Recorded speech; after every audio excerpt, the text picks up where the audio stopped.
최경영의 최강 시사.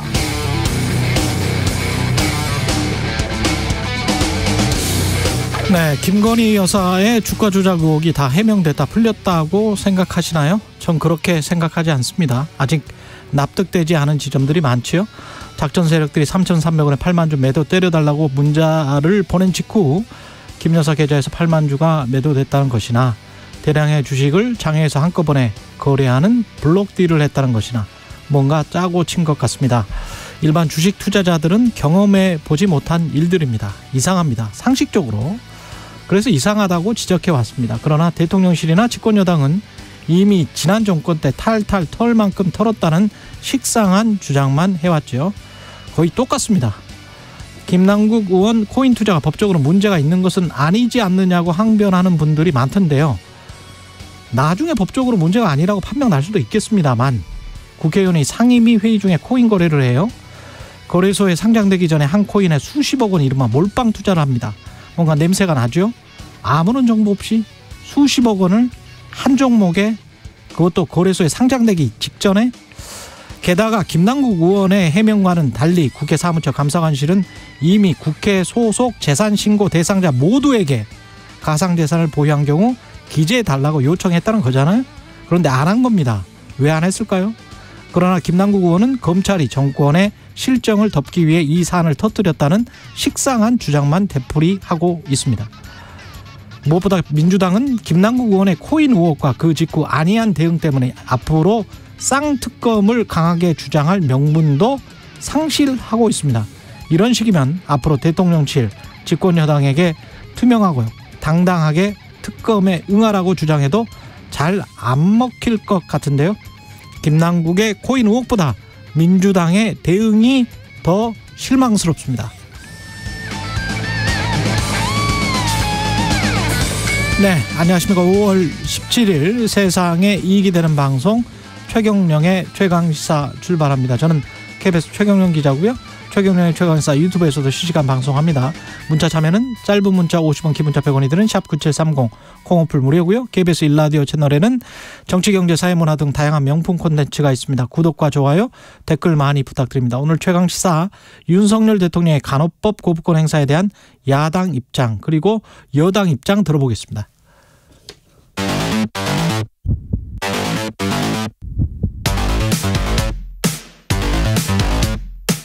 오늘 아침 가장 뜨거운 뉴스 언박싱. 자, 뉴스 언박싱 시작합니다. 민동기 기자, 김민하 평론가 나와 있습니다. 안녕하십니까? 안녕하십니까? 예, 윤석열 대통령 간호법 이번에 두 번째 거부권 행사했습니다. 네, 어제 국무회의 모두 발언에서요, 간호법안은 유관직역 간의 과도한 갈등을 불러일으킨다. 그리고 간호업무의 탈의료기관화는 국민들의 건강에 대한 불안감을 초래하고 있다. 이러한 사회적 갈등과 불안감이 직역 간 충분한 협의와 국회의 충분한 수기 과정에서 해소되지 못한 점이 많이 아쉽다. 이런 이유를 들어서 이제 거부권을 행사했습니다. 간호법이 이제 거부권이 행사가 됐기 때문에 국회 본회의에 재상정이 돼야 되는데요. 본회의 재표결에서는 재적의원 과반 출석, 그리고 출석의원 3분의 2 이상 찬석으로 의결돼야 되기 때문에 야당의 힘만으로는 통과시키기가 불가능합니다. 그래서 부결이 되면 법안은 자동 폐기 수순을 밟을 것으로 보입니다. 재표결은 빠르면 오는 25일 국회 본회의에서 이루어질 것으로 일단 예상이 되고 있는데요. 대한간호협회는 어제 대통령실 앞에서 기자회견을 열고 윤 대통령의 거부권 행사를 규탄을 했습니다. 어제 밤늦게까지 이제 앞으로 대응 방식 등을 논의했다라고 하는데요. 오늘 기자회견을 열고 향후 대응 방안을 발표할 예정입니다. 근데 일단 일부 언론이 좀 예상 기사를 쓰기도 했는데 집단 행동은 하지 않을 쪽으로 이제 무게 중심이 좀 쏠리고 있습니다. 대신에 면허증 반납 운동이라든가 간호사 1인 1정당에 가입하는 그런 클린 정치 캠페인 참여 등이 거론이 되고 있고요.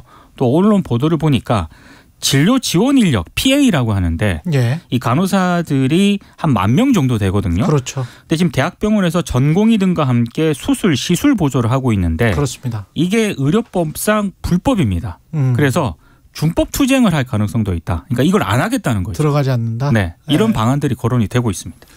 그러니까 병원마다 좀 사정이 다르겠습니다만 만약에 이제 PA 업무라고 돼 있는 것을 간호사들이 이제 준법 투쟁의 의미로서 거부를 하게 되면 의료 현장의 혼란이 커지죠, 당연히. 그렇죠. 그리고 그 빈 구멍은 어떻게 할 것이냐. 애초에 의사들이 그 업무를 하지 않아서 할 수 없어서 또는 뭐 이런 이유 때문에 간호사들에게 전가해 온 것인데 간호사들이 안 하면 그 빈 구멍을 어떻게 할 것이냐. 인턴이나 레지던트들이 뭐 24시간 한다든지 뭐 그렇죠. 그러는 수밖에 없겠죠. 근데 예. 인턴 레지던트도 사실 굉장히 어려운 상황이지 않습니까? 그렇지. 또 거기에 과도한 노동시킨다고 지난번에. 대형 병원만 인턴 레지던트가 있지 생각해 보니까 소형 병원 그렇죠. 의원들은 없잖아요. 맞습니다. 그렇죠. 예. 그리고 그분들이 또 과도한 노동한다고 큰 문제가 되고 그랬지 않습니까? 그러니까 그랬죠. 예. 이런 문제를 해결하기 위해서 간호법을 만들든지 뭘 했어야 되는 거라고 말씀을 드리는 거고 그런 취지에서 이제 간호법을 만든 건데 대통령의 거부권 행사라는 게 저는 어쨌든 대통령의 거부권 행사는 권한이니까 할 수 있는 것인데 첫째 절제된 방식으로 행사돼야 되고 둘째 이유가 분명해야 된단 말이죠.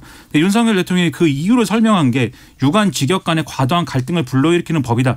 이미 유관 직역 간의 과도한 갈등이 있는 겁니다. 있기 때문에 이 법을 만들어서 그렇죠. 그걸 좀 구획을 나누자라는 건데 예. 그 앞뒤가 바뀌었다라는 생각이고 또 간호 업무의 탈의료기관화가 불안감을 초래한다. 이미 간호 업무의 탈의료기관 지역사회에서의 간호사들의 역할이나 이런 것들이 증대될 수밖에 없고 증대되는 국면이기 때문에 그래서 법으로 정하자는 거잖아요. 그러니까 이게 거부권 행사의 정당한 어떤 이유로서는 잘 해석이 되지 않고요. 또 충분한 수기 과정에서 이러한 어떤 이 불안이 해소되지 않았다라는 이유도 들었는데 늘 말씀드리지만 간호법 얘기 나온 게 도대체 언제부터입니까? 이게 지난해 대선 때도 논란이 있었던 것이고 최소한 아무리 짧게 잡아도 지난해 말에 이 민주당이 강행 처리하면은 대통령의 거부권 행사할 수 있으니 빨리 뭘 협의를 하자 이 얘기를 한 거지 않습니까? 사실 뭐 대선 공약이냐 아니냐 이걸 두고도 그렇죠. 논란이 일었기 때문에 굉장히 오래된 거죠. 논의 지난해 자체는. 5월부터 한 거예요. 그러면은 지금까지 여당과 정부는 뭘 했느냐라는 의심을 당연히 이제 의구심을 가질 수밖에 없고 그런 점에서 보면은 이 거부권 행사의 어떤 정당성이나 이런 것들에 대해서는 많은 국민들이 의문을 가질 거라고 생각하고요. 그리고 민주당이 이제 앞으로 어떻게 하느냐 이 문제가 있지 않습니까? 이 거부권 행사했으면은 절차는 당연히 지금 말씀해 주신 것처럼 국회에서 재표결해 가지고 3분의 2 못 넘기면 그냥 폐기하는 게 맞는 절차입니다. 하지만 그 정해진 대로만 그렇게 할 것 같으면 뭐 AI가 정치하지 뭐하러 정치인들이 있습니까? 제가 볼 때 만약에 민주당이 이거를 처리를 해서 통과시킬 자신이 있으면 그냥 이제 해버리는 것도 방법이지만 이게 폐기될 것이 분명하다고 하면 일각에서 논의가 되는 나름의 수가 있어요. 뭐 대체 입법이라고 할지 뭐라고 해야 될지 모르지만 이것을 처리하지 않은 상태에서 재표를 하지 않은 상태에서 그러면 뒤늦게라도 뭔가 쟁점을 해소할 수 있는 방향으로 협의를 하고 협상을 해서 조율을 해가지고 그걸 다시 한번 논의해 보자. 이런 방법도 있는 거거든요. 그런 노력 끝에 정 안 되면 할 수 없다. 이렇게 얘기하는 것은 또 맞는 방안일 수 있지만 적어도 마지막까지 노력을 하는 모습을 누군가는 해야 될 거 아닙니까? 여당이 됐든 야당이 됐든. 근데 여기에서 지금 빠져 있는 게 일각에서 나오는 뭐 나름의 대안 뭐 이런 말씀하셨잖아요. 근데 그게 정부에서 나와야 돼요. 그렇죠. 정부에서 거부권을 그 대통령실이 행사를 하고 대통령실에서 뭐 구체적으로 명기를 해주는 게 가장 좋고요. 아니면 대통령실이 지시를 해서 대통령이 지시를 해서 나는 이런 조항이 마음에 안 드니까 이렇게 한번 합의를 해봐라라고 여당에게 구체적인 안을 좀 줬으면 좋겠어요. 그러니까 거부권을 행사할 때마다 너무 추상적이에요. 나오는 이유들이. 그래서 그렇게 되면 그 다음으로 진전하는 어떤 토론이나 합의가 전혀 안 되잖아요. 나는 거부권 행사할 테니까 그 다음에는 국회 너희들이 알아서 해. 그리고 갈등은 너희들이 잘 풀어. 근데 대통령은 그 정치의 일 주체 아닙니까? 그러면 대통령도 갈등의 현장에서 그걸 잘 합의해야 되는 그 책임을 느껴야 되는 거거든요. 그렇죠. 근데 마치 유체이탈식 화법처럼 그 국회에서 그거는 갈등을 조정하는 일이고 나는 몰라. 그러면 구체적으로 뭘 반대한다는 건지. 탈의료기관이나 돌봄센터를 말하는 것 같은데 돌봄센터가 마음에 안 든다면 이 조항을 빼자 할지. 그럼 간호사협회 같은 경우도 이 조항은 빼도 된다라는 말이 있었거든요. 사실은. 그러면 그런 것들을 구체적으로 좀 논의를 해야 되는데 그런 것들은 한 발짝도 진행을 못하고 서로 간에 여야 힘겨루기다. 그리고 언론도 그렇게 말만 하고 그냥 끝나고 그다음에 흐지부지. 그러니까 그 현장에 있는 사람들은 답답해 할 수밖에 없죠. 사실 뭐 대체 입법이 됐든 뭐가 됐든 현재 상황을 저는 풀려면은 대통령과 야당 대표가 만나야 된다라고 생각을 합니다. 그렇죠. 그렇게 하든지 그런데 아니면 원내대표들끼리라도. 이 여당이 그러니까 이 사실 대체 입법 얘기는 사실 여당에서 나온 거예요. 처음에 얘기가 나온 거는. 그러니까. 그렇죠. 그리고 여당이 이 언론 보도를 보면은 몇 가지 안을 이제 야당과 간호협회에 제시를 한 것이고 다만 그 안이 의사들의 일방적인 이제 입장이 기울어져 있는 아니다라는 이유로 야당하고 간호협회가 거부를 해서 협의가 안 된다라는 게 여당 주장이거든요. 그런데 제가 볼 때는 그것도 계속 협상하는 과정에서 서로 이제 밀고 밀리면서 사실은 합의할 수 있는 내용이지 않습니까? 그렇죠. 그렇기 때문에 네. 지금 말씀하신 대통령실 대통령의 역할은 여당이 협상하게 일단 자율권을 줘야 된다. 그리고 이 자율권을 전제로 해서 왜냐하면은 애초에 간호법 만들 때도 국민의힘 의원들이 일관되게 다 반대하거나 그러지 않았어요. 맞습니다. 간호사 단체들이 이 국회 앞에서 막 집회하고 할 때 국민의힘 소속 의원들이 가서 같이 사진 찍고 윤상현 의원 같이 사진 찍고 막 이랬습니다. 그거 페이스북에 올리고 예. 그런 걸 따져보면 할 수 있는데 대통령실의 어떤 입장이나 이런 것들이 워낙 강해서 그게 안 된다라고 하면 대통령실이 그걸 풀어줘야 되는 것이고 저는 그리고 야당이 이렇게 처리하는 어떤 방안에 대해서 국민들에게 어떤 인상을 줄 것이냐에 대해서 생각을 해봐야 된다는 말씀 드리는 거예요. 그러니까 대통령과 여당이 움직이지 않으니까 우린 그냥 갈 길 가야 된다. 이걸로만은 지금 이 상황을 합리적으로 국민들에게 설명할 수 없다. 국민들이 보기에는 아니 법을 만들었는데 만들었다 부시고 이 부셔질 거 뻔히 알면서 그냥 뭐 우리는 할 수 없으니까 처리하겠다. 이런 것도 사실은 정확한 설명이 안 된다는 겁니다. 그러니까 네. 어느 쪽이든 노력하는 모습을 보여주는 것이 그만큼 또 필요하고 중요하다는 말씀을 드렸습니다. 그리고 검찰이 김남국 의원의 코인 의혹 관련해서 압수수색을 했고요. 어제 이틀째 이제 예. 관련 가상자산 거래소를 압수수색을 했습니다. 김남국 의원의 코인 투자 의혹과 관련해서 뭐 빗썸, 그라운드 X 이걸 추가 압수수색을 했고요. 압수수색 영장에는 정치자금법 위반 그리고 범죄수익은닉규제법 위반 그리고 조세포탈 혐의가 적용이 됐다라고 합니다. 아무래도 검찰 수사는 김남국 의원 투자자금 출처 규명에 좀 집중이 될 것으로 보이는데요. 김남국 의원은 주식 판매금 9억 원으로 투자자금을 마련을 해왔다. 그동안 이렇게 설명을 해왔지만 어떤 과정을 거쳐서 여러 종류의 코인을 보유하게 됐는지 구체적인 설명을 하지 않고 있는 그런 상황입니다. 그래서 지금 여야 윤리특위위원회가 어제 이제 논의를 했고요. 오늘 또 이제 구성을 하기로 합의를 했거든요. 그래서 김남국 의원에 대한 징계 여부에 대해서 논의를 할 것으로 보이는데 입장이 좀 다릅니다. 국민의힘은 김 의원 조기 징계를 요구하고 있는 그런 상황이고 민주당은 진상조사가 먼저다 이런 입장을 보이고 있는데 오늘 논의를 통해서 뭐 결론이 나야겠지만 결론이 날 수 있을지에 대해서는 의문부호가 좀 찍히고 있습니다. 근데 이제 김남국 의원 징계에 대해서 민주당은 진상조사가 먼저다라고 했지만 그러면 진상조사가 진도가 나가야 된다는 전제가 생기는 거 아닙니까? 그렇죠. 근데 어제 이제 이 민주당 진상조사단에 들어가 있는 김한규 원내대변인이 이렇게 얘기를 했습니다. 기자들에게 사안의 특성상 김남국 의원이 협조하지 않으면 자료 수집 및 구체적인 사실관계 확인이 어렵다. 그 자료 아직도 못 받았다. 이 얘기를 한 거거든요. 예. 그리고 이제 마찬가지로 진상조사단에 들어가 있는 이용호 의원의 경우에 SBS 라디오 인터뷰에서 현재 상황으로 봤을 때 진상조사를 진행하기가 조금 어려운 국면으로 접어들고 있지 않느냐. 강제수사, 계좌 추적을 할 수 있는 권한이 없다 우리가. 예. 이렇게 얘기를 하고 있어요. 그리고 이 언론 보도를 보면은 당 핵심 관계자가 또 언론에 이런 얘기를 합니다. 지금 검찰 수사가 시작이 됐기 때문에 김남국 의원도 방어권 행사한다고 그렇게 얘기하지 않겠느냐. 그러면 진상조사가 쉽지 않을 거다라고 볼 수밖에 없다. 그러면 진상조사가 잘 안 될 거지 않습니까? 그러면 윤리특위에서 김남국 의원을 국회 윤리가 징계하는 것도 지지부진할 수밖에 없는 거 아니냐 이런 생각이 드는 거거든요. 그러면 이게 그럴 수밖에 없고 그래도 되는 사안이면 뭐 그렇게 논의할 수 있겠지만 국민들의 시선에서 볼 때 그런 전반적으로 당은 진상조사를 하기가 어렵고 국회 차원의 어떤 징계도 어렵고 그리고 김남국 의원은 뭐 방어권 행사한다고 그러고 뭐 제대로 대처 안 하고 탈당하고 끝이다.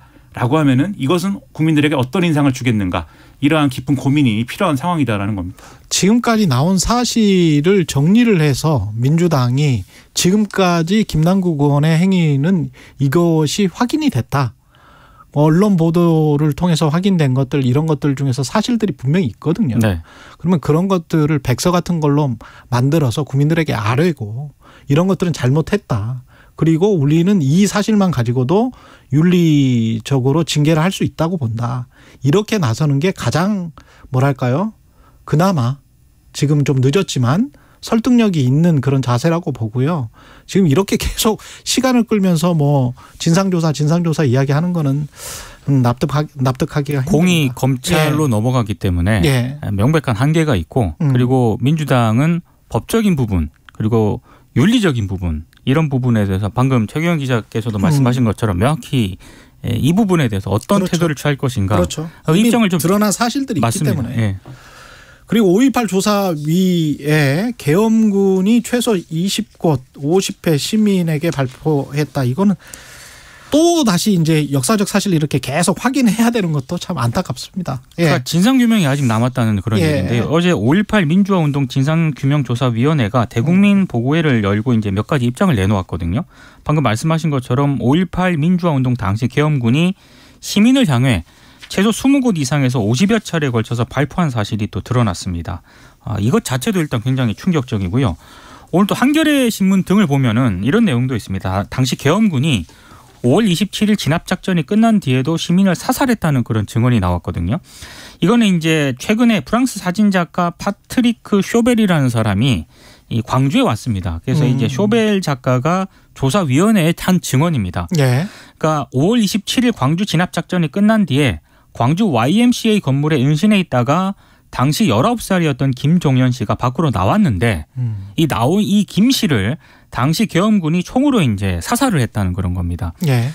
이 모습을 당시 이제 이 쇼벨 작가가 봤다라고 하는데 반대편 건물에서 그 쇼벨 작가를 향해서도 당시 계엄군이 장갑차 위에서 총격을 가했다. 뭐 이런 증언이 있거든요. 그 다음에 뭐 총격으로 상처를 입은 시민을 사살한 사례가 또 이제 발견이 됐기 때문에 어제 이제 진상규명위원회가 밝힌 이 여러 가지 그 사례라든가 그 내용을 보면은 시간이 상당히 지났음에도 불구하고 5.18 민주화 운동과 관련해서는 진상규명이 돼야 될 부분이 아직도 많다. 뭐 이런 게 확인이 된 것 같습니다.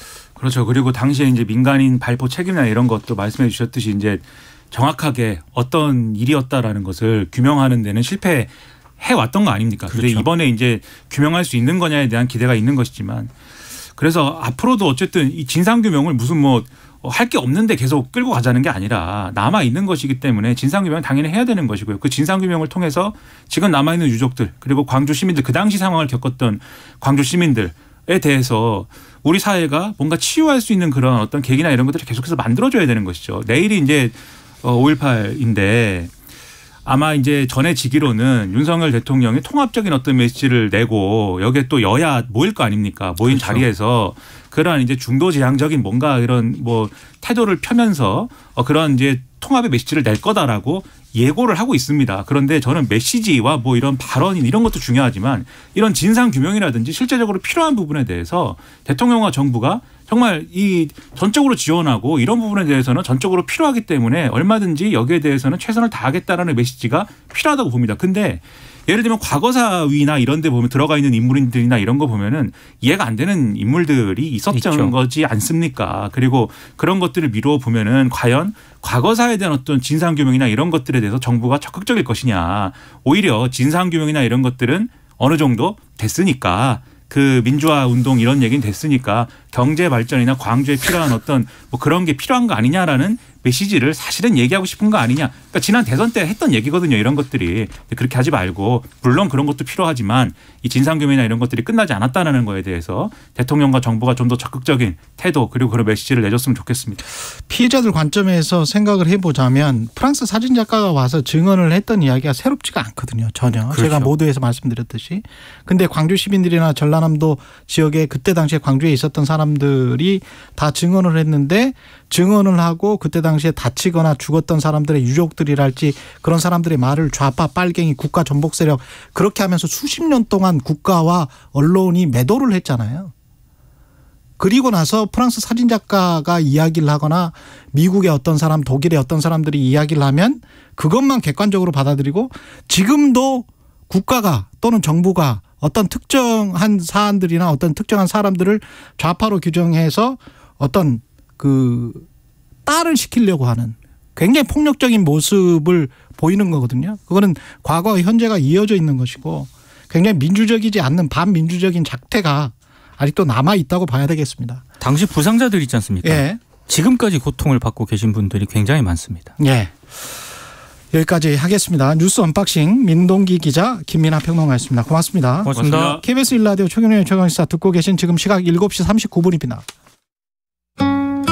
출근길 날씨 정보입니다. 오늘도 때이른 더위가 기승을 부리겠습니다. 현재 기온은 20도 안팎으로 선선하지만 낮에는 서울이 28도, 대전, 광주, 대구 31도, 강릉은 34도 등으로 한여름만큼 기온이 오르겠습니다. 낮에는 시원한 옷차림을 하시기 바랍니다.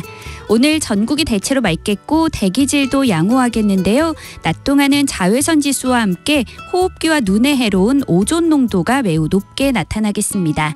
동해안은 오늘까지 바람이 강하게 불겠고요. 내일은 전국의 하늘이 대체로 흐려지면서 낮 기온이 서울, 강릉 25도, 대구 23도 등으로 더위가 주춤할 전망입니다. 현재 서울의 기온은 21도입니다. 날씨 정보 송소진입니다. 이어서 이 시각 교통 상황을 KBS 교통정보센터 김민희 씨가 전해드립니다. 네, 출근 정체가 빠르게 늘고 있습니다. 경부고속도로 부산 쪽으로는 잠원부터 서초 사이와 신갈분기점에서 수원 사이로 정체고요. 이후로 남사 부근 1차로에서는 장애물을 처리하고 있어서 남사 진위부터 속도 줄여 지납니다. 반대 서울 방면으로 영남권 양산 부근 4차로에는 화물차가 고장으로 서 있어서 부근으로 차량들 서행하고요. 이후 충청권에 진입해서는 북천안 일대로 더디게 지납니다. 그 후로 수도권에서는 달래내고개부터 반포 사이로 지나는 차량들이 많습니다. 당진 대전고속도로 대전 쪽으로 공주 휴게소 부근 2차로에서는 장애물을 처리하고 있습니다. 그 밖에 서울시내 서부간선 지하도로 일찍 방면으로 진입하자마자 2차로에는 고장난 차가 서 있는데요. 이 여파받아 뒤로 성산대교 북단부터 속도 줄여 지납니다. KBS 교통정보센터였습니다. 오늘 하루 이슈의 중심.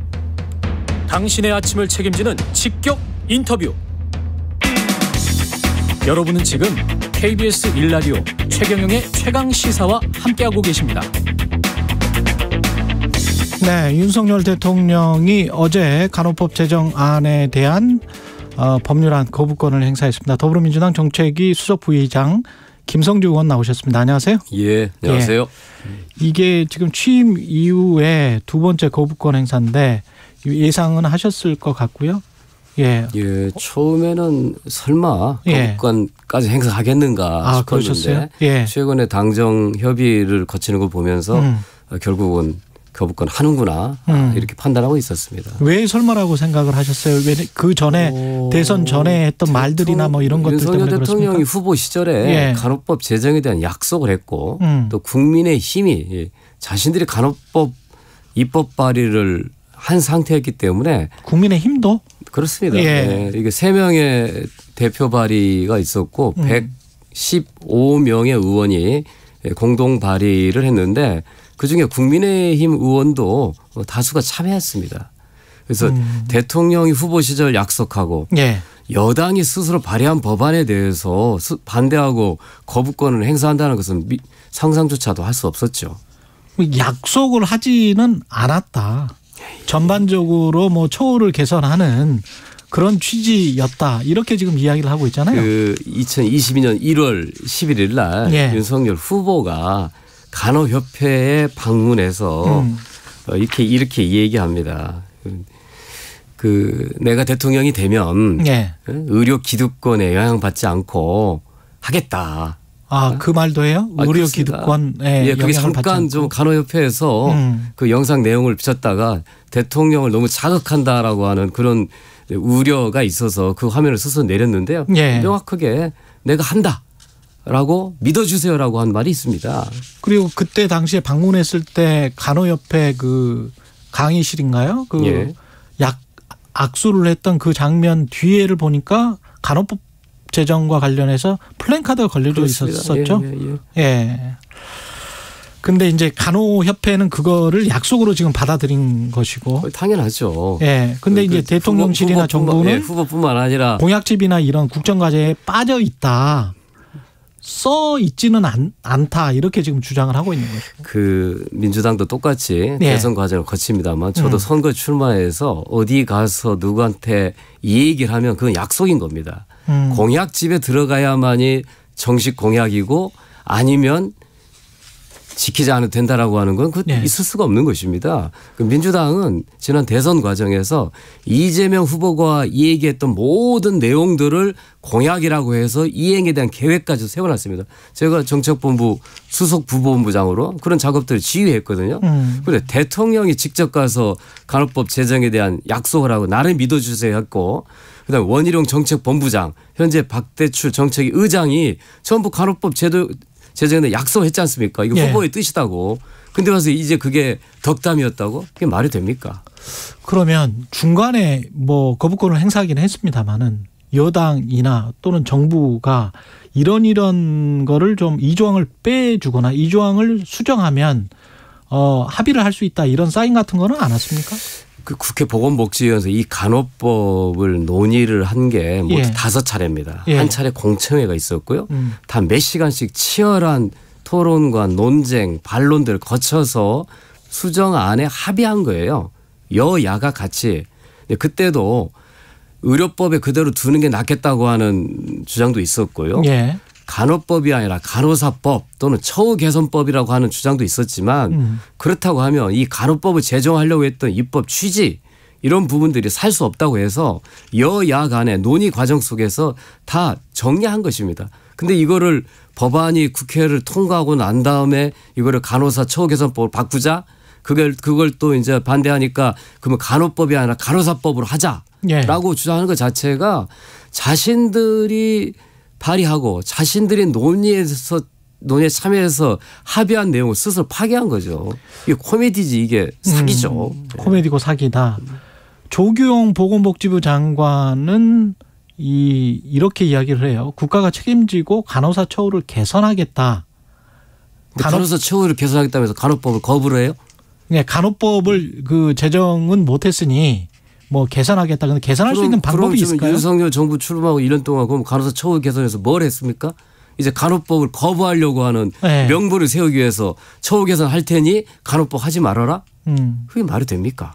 근데 정부에서 이야기하는 인력 확충이랄지 뭐 이런 것들이 상식적으로 좀 여쭤볼게요. 그러면 병의원이 다 민간이잖아요. 거의다가. 그렇습니다. 국립의료원은 거의 없잖아요.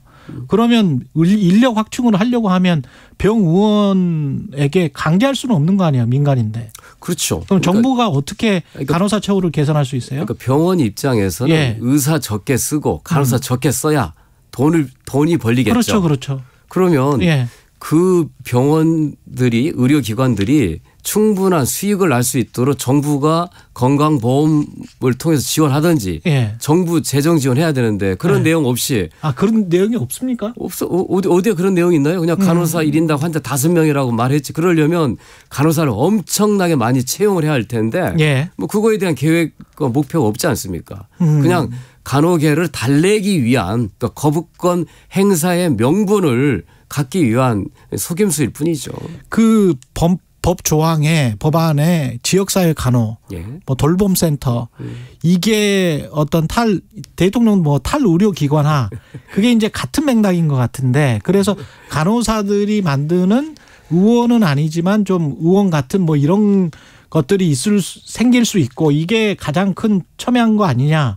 그래서 이거를 뭘 조정할 수 있는 건 아니에요? 민주당이 간호법을 만들어야겠다고 결심하게 된 배경은 이것이 간호사를 위한 법이거나 간호사 처우 개선법이라고 하면 우리가 이렇게 직접 제정에 나서지 않았을 것입니다.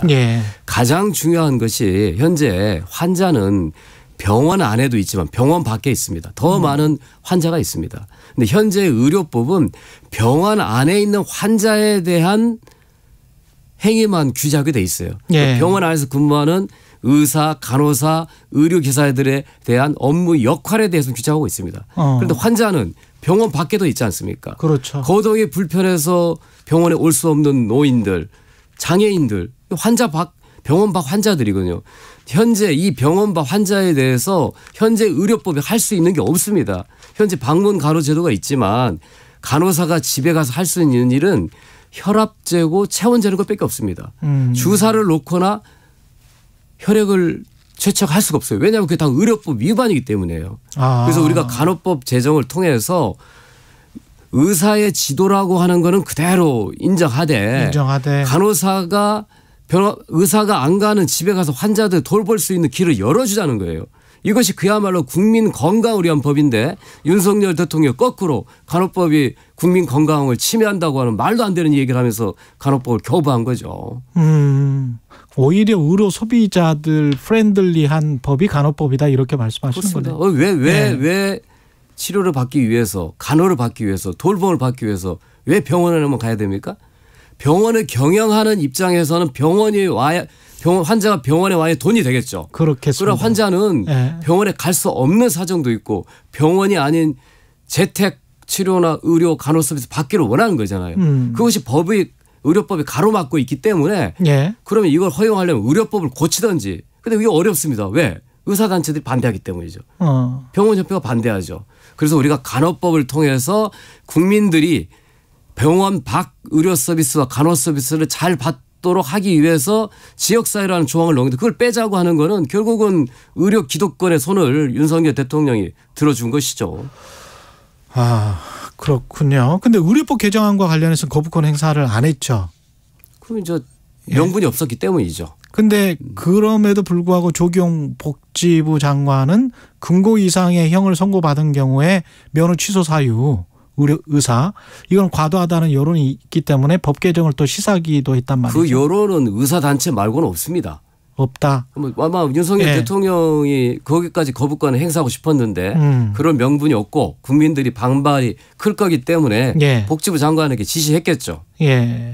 그러면 민주당은 지금 재의결을 하는 절차를 밟을 수밖에 없나요? 아니면 타협의 여지가 좀 있습니까? 자동 폐기되는 수순을 밟지 않는다면 어쨌든 간에 저는 이 제정 간호법이 굉장히 의미 있는 우리나라 의료 체계의 변화를 이끌어내는 중요한 법안이고 국민들을 위해서 굉장히 필요한 법안이라고 생각하기 때문에 거부권 행사했다 하더라도 재의결 절차를 밟을 그런 계획입니다. 여당이나 정부에서 이 조항만 수정하자 또는 빼자 이런 공식적인 제안이 온다면 어떻게 하실까요? 현행 헌법에 나오는 대통령이 제2권이라고 하는 것은 이 부결된 법안에 대해서 다시 투표하는 거예요. 그렇죠. 수정안을 놓고 할 수가 없습니다. 아니 만약에 이제 수정안을 만들어서 제대로 한번 제의를 통해서 가결이든 부결이 끝나고 난 다음에 여야가 수정에 대한 논의를 시작할 수 있는 거죠. 지금 이제 거부권 행사해 놓고 나서 수정안 가지고 얘기하자고 하는 국민의힘의 주장은 완전히 거짓이고 사기죠. 그럼 법적으로 그렇게 절차가 안 된다는 말씀인 그렇습니다. 거죠? 양곡관리법 역시 부결됐었고 근데 이제 여당에서는 계속 입법 독주라고 지금 주장을 하지 않습니까?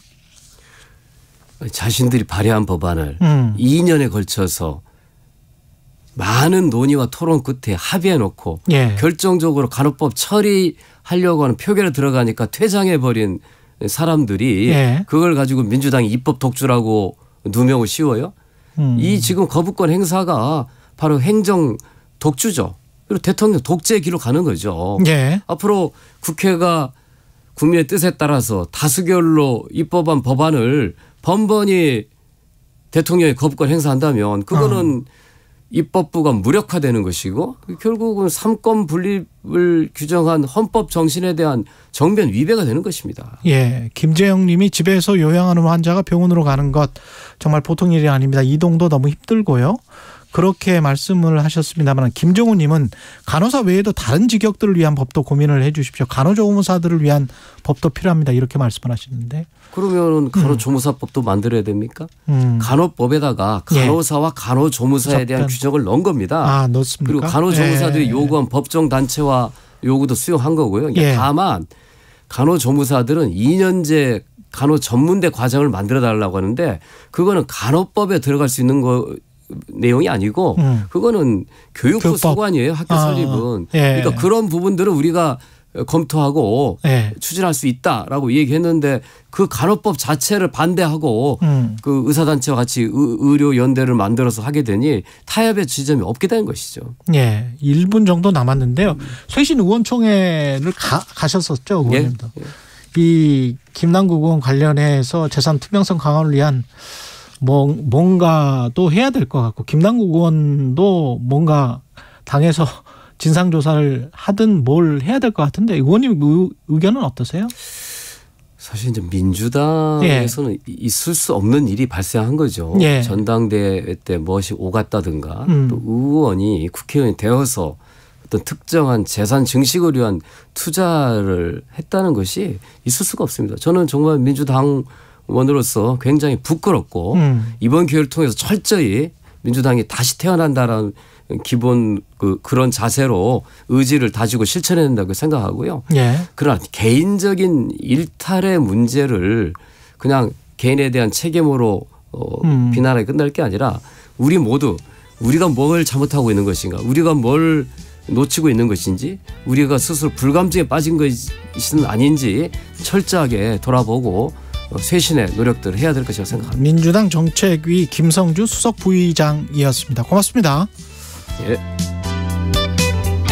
경북 울진에서 대형 산불이 발생했습니다. 봄철 동안 이틀에 한 번꼴로 산불이 발생했습니다. 산불 피해지를 복원하는 데 걸리는 시간은 약 100년 이상이 소요될 것으로 예상되고 있습니다. 산불, 언제까지 반복돼야 할까요? 사람들의 부주의로 발생하는 산불은 우리들의 관심으로 예방할 수 있습니다. 푸른 살림을 누릴 미래의 아이들을 위해 작은 불씨 대신 작은 관심을 모아 큰 산불 대신 큰 살림으로 산불 예방이 100년 살림으로 가는 지름길입니다. 이 캠페인은 SJ 산림조합이 함께합니다. 2023 KBS 1라디오 연중기획 낮은 목소리, 당신의 목소리를 들려주세요.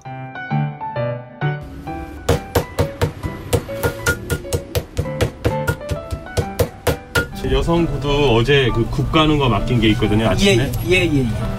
여기 있습니다. 감사합니다. 예. 저는 구두방을 운영하고 있는 오세일입니다. 여기서 33년 됐습니다. 지금 73입니다. 여기서 제가 영동포구에서 이렇게 이 자리에서 33년 했지만은 저는 이 구두 닦는 걸 천직으로 생각하면서 이렇게 구두를 깨끗하게 닦아주면 그 손님들이 그 고맙다는 그 인사할 때 그런 일할 때가 참 고맙습니다. 그렇습니다. 뭐 새 신발 사시는 것도 좋으시지만 이거 구두를 그렇게 굽을 갈아서 신고 이러면은 경제적으로도 도움이 되고 구두는 신으면 새 구두는 발이 불편할 수도 있습니다. 그러나 자기가 신던 구두를 신을 때 이렇게 고쳐서 신을 때 발도 편하고 더 걷는데 많은 도움이 될 것입니다. 시대가 흐름에서 구두를 많이 안 신고 계시지만 구두방을 이용해 주신다면 저희들이 최선을 다해 제가 알고 있는 한 구두에 대해서 성심성의껏 수선해 드리겠습니다. 서로를 좀 더 이해하고 갈등을 줄여갈 수 있길 희망합니다. KBS 1라디오 연중기획 낮은 목소리였습니다.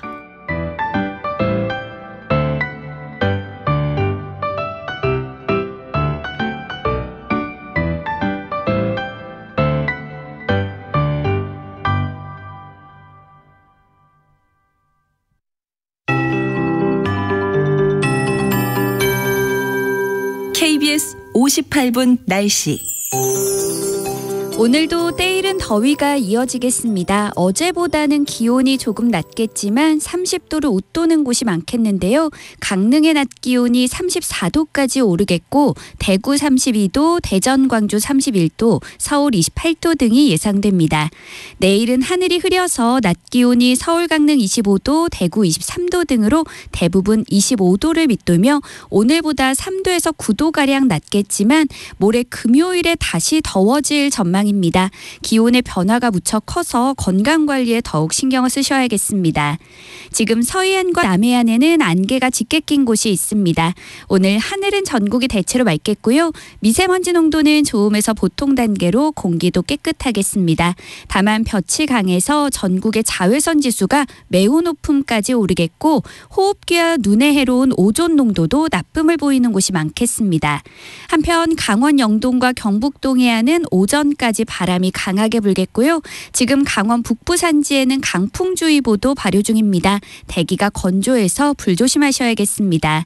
내일은 전국이 흐린 가운데 제주도에는 새벽부터 많은 비가 내리겠고 남부지방 곳곳에도 비가 조금 올 전망입니다. 현재 서울의 기온은 21.8도입니다. 송소진입니다.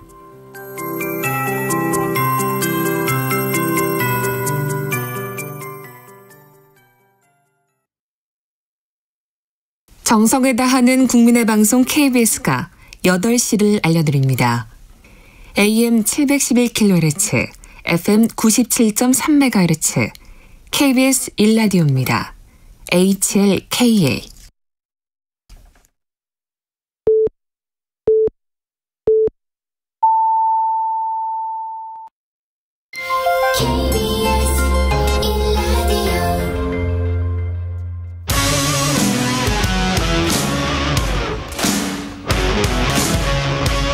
오늘 하루 이슈의 중심 최경영의 최강시사. 네, 김남국 의원에 대한 징계 논의 대통령이 거부하면서 국회로 되돌아오는 간호법 제정안, 여야가 머리를 맞대고 해결해야 할 문제들인데 잘 풀어갈 수 있을지 국민의힘 이철규 사무총장 나와 계십니다. 안녕하세요. 네, 안녕하세요. 예. 입니다. 김 의원에 대한 징계는 어제 윤리위 관련해서 지금 원내 부대표들끼리 만났었죠. 네, 어저께 원내 수석들끼리 어제 협의가 있었습니다. 예. 근데 쟁점이 뭐였습니까? 좀 진상조사를 민주당은 해봐야 되겠다 이런 건가요? 그러니까 김남국 의원의 이런 게이트 의혹에 대해서 윤리위에 제소하고 윤리위에서 심사해서 징계 논의에 착수하자. 라는 이제 안건이었죠. 오늘 11시에 또 양당 이 수석들이 오늘 회동을 해서 윤리위 구성, 그다음 또 이제 이 처리 절차를 논의할 예정입니다. 어저께도 양당 수석들 간에 바로 이제 이 양당이 합의하면은 이런 숙려기간 없이 곧바로 이제 이 심사에 돌입할 수 있기 때문에 하자 하니까 민주당이 간사 선임이 되지 않았기 때문에 좀 오늘 또 다시 논의하자 그래서 오늘도 11시로 미루어진 겁니다. 그러면 민주당에서도 어느 정도 이 사안을 굉장히 엄중하게 보고 윤리 구성에 적극 나설 어떤 의향이 있어 보입니까? 어떻게 보이세요? 조금 정말로 국민들께 실망스러운 말씀이지만 이 민주당이 쉽게 받아들이지 못하는 것 같습니다. 그러니까 이 윤리위에 여러 명의 의원들이 제소되어 있잖아요. 그것은 각 당이 서로 상대당을 주로 이제 제소한 거거든요.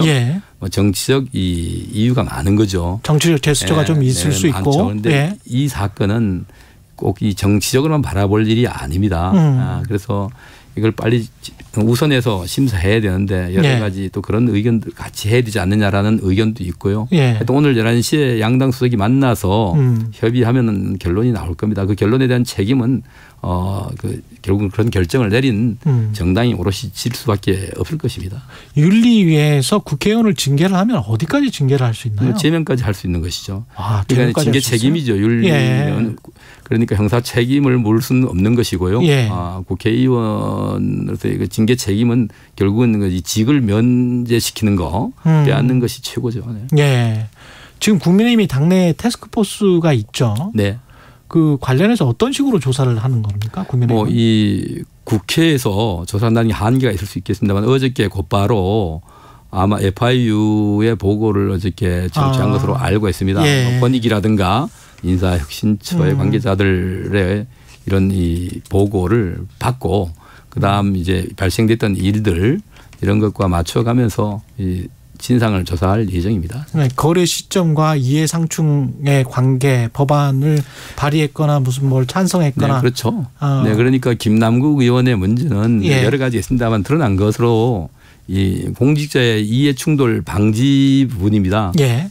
본인이 60억이 넘게 가지고 있는 이 자산, 가상 자산을 보유하고 있으면서 본인에게 이득이 될 수 있는 이런 이 과세 유예 법안을 공동 발의했다든가 물론 거기에 대해서 본인은 표결에 참여하지 않았다. 참여하지 않은 이유는 모르겠습니다만은 이후에 1년 후에 다시 유사법에 또 찬성을 하는 이런 모습을 보였는데요. 이게 자기에게 이익이 들어오잖아요. 본인이 내 이익을 위해서 내가 법을 만든다. 국민들이 국회의원에게 그런 권한을 책임을 갖다 부여했다고 생각하지 않습니다. 네. 예. 무엇보다 이제 공개를 하면 종합부동산세 같은 경우도 사실은 뭐 그렇게 논란은 있기는 했습니다만은 그게 다른 점이 공개가 이미 돼 있잖아요. 네. 예, 다주택자든 뭐 누구든 간에. 그러면 이제 그게 뭔지 신념인지 뭐 이해상충인지는 국민들이 판단을 할 수 있을 텐데 네. 판단할 수 있는 여지 자체가 없어버리니까 공개를 안 하니까. 그러면 국회의원들도 다른 국회의원들도 있을 수 있는 거 아닌가요? 있을 수 있겠죠. 얼마든지 있을 수 있다고 생각을 합니다. 사람이요. 그런데 이제 이 문제는 이 사안이 발생된 이후에 드러난 모습을 본다면은 도저히 국회의원으로서 공인으로서 할 수 있는 행위들이 아니었습니다. 뭐 모르겠습니다. 그게 우리가 이 사람이 살면서 본인이 뭐 사람마다 생각이 다르고요. 또 그 사람이 또 이 뭐 속해 있는 집단마다 이 기준이 다르겠지만은 제가 보건대는 상식 도저히 우리 국민 일반의 상식으로 볼 때 납득할 수 없는 행위들이 이루어졌다. 지금 밝혀진 것만으로 봐도요. 이것은 비난받을 수밖에 없는 사안이고요. 책임을 져야 될 것입니다. 그럼 국회의원들 전수조사를 해야 한다는 주장. 거기에 대해서도 공감을 합니다. 공감하세요? 그런데 이게 본질이 바뀌면 안 됩니다. 우선 이 문제를 이제 명명백백하게 밝히고 난 다음에 책임을 묻고 그다음에 이 국회의원들이 가지고 있다면은 가상 자산을 거래한 사람들 과거의 거래까지도 전부 다 확인을 해야 될 것이고 지금 확인을 갖다 피할 수도 없습니다. 하고자 하면요. 네, 국민적 요구가 있을 거 아닙니까? 이미 팔았어도. 네, 팔았어도 기록이 남죠. 기록이 남으니까 그것까지도 좀 하자. 네, 이제 이게 당연히 해야 될 거 아닙니까? 아이고 뭐 처분해 없애졌다 해가지고 과거에 뭐 예를 들어 비난받을 일이 덮여진다. 이건 저는 이렇게 그렇게 생각하지 않습니다. 그래서 그렇지만 그 문제가 지금 먼저 나오는 것은 적절치가 않다. 이거를 그러니까 김남국 이 문제를 밝히고 난 다음 처리하고 거기에서 뭐 반대하거나 거부하면은 그것도 또 이상하죠. 네, 그거 뭐 이 국민들이 그런 정당을 좋게 보겠습니까? 그렇죠. 간호법 제정안과 관련해서는 방금 전에 이제 김성주 의원하고 이야기를 나눴는데요. 어떤 부분이 거부권을 행사하게 했을까요? 네, 조금 전에 방송을 저도 봤습니다. 듣고요. 그런데 참 우리는 같은 분명히 사안은 하나인데 이것을 바라보는 시각에 따라서 다른 것 같습니다. 계속해서 왜 공약을 지키지 않느냐 대통령께서 스스로 한 약속을 왜 파기하느냐 이런 식으로 공격을 해야 되는데요. 이걸 정치적으로 이걸 풀어서는 안 됩니다. 대통령께서 간호협회를 방문하셨을 때 후보 시절에 거기서 말하는 간호법을 개정하는 데 동의한다는 것은 거기에서 정상적인 생각을 한다면은 간호사들의 권익을 신장시키고 보호하기 위해서 그보다 또 다른 어찌 보면 약자죠. 간호조무사들요. 간호조무사들의 이런 고등교육을 받을 수 있는 기회를 막겠다, 박탈하겠다라는 약속을 할 수 있습니까? 아니죠. 그러니까 분명히 이게 발언을 한 후보의 발언과 이 간호법이 현재 간호법은 전혀 별개입니다. 내용이 다른 겁니다. 내용이 다르다. 네, 그렇죠. 그러면 우리 국민들이 간호사들의 권익을 신장시키고 그들이 소위 말하면 의료체계 내에서 의사들로부터 부당한 처우를 받는다. 이건 고쳐야 됩니다. 여기에 반대하는 의원들도 누구도 없습니다. 그것이 아니라 간호사들이 새로운 특권을 신설하는 것을 반대하는 겁니다. 그러니까 간호사의 권익 신장은 법으로 보장하되 처우 개선은 보장하되 그 간호법에 간호조무사의 권익을 박탈하고 억제하는 규정을 넣을 수 있겠습니까? 이게 상식적으로 받아들여질 수 있겠습니까? 정부로서는 받을 수 없는 겁니다. 지금 말씀하신 거는 고졸 말씀하시는 그 조항 간호조무사 고졸 그러면 이게 만약에 이제 재의결 해가지고 또 폐기가 될 거 아니에요? 재의결이 안 되니까. 그러면 바로 어떻게 뭐 협의를 해서 이 법을 그냥 처리하기 전에 아까도 합의 처리라고 했는데 우리 당이 합의한 적이 없습니다. 그러니까 이 자리에서 없는 겁니다. 그러니까 참 이러니까 반대하고 했는데 합의 처리했다고 국민들에게 잘못 알려지기 때문에 자꾸 오해가 있는 겁니다. 왜 우리 당이 합의 처리해놓고 통과시켜놓고 어떻게 이걸 거부권을 행사해달라라고 우리가 요구할 수 있겠습니까? 아니죠. 전혀 아닌데 그렇게 말씀하시면은 정말 안 되죠. 책임 있는 발언이 아닙니다. 그러면 그 부분만 고치면 그러니까 지금 세 가지지 않습니까? 이게 쟁점이 간호법이냐 간호사법 또는 간호사처우법이냐의 문제입니다. 간호법이라고 한다면은 이 간호사들의만의 이 권리 의무를 규정하고 하는 법이 아니라 간호조무사와 거기에 요양보호사 등 이 소위 말하면 이 조력 이 조력을 받는 모든 분들을 관리하는 이게 그분들의 권리 의무를 포괄하는 법이 되는 겁니다.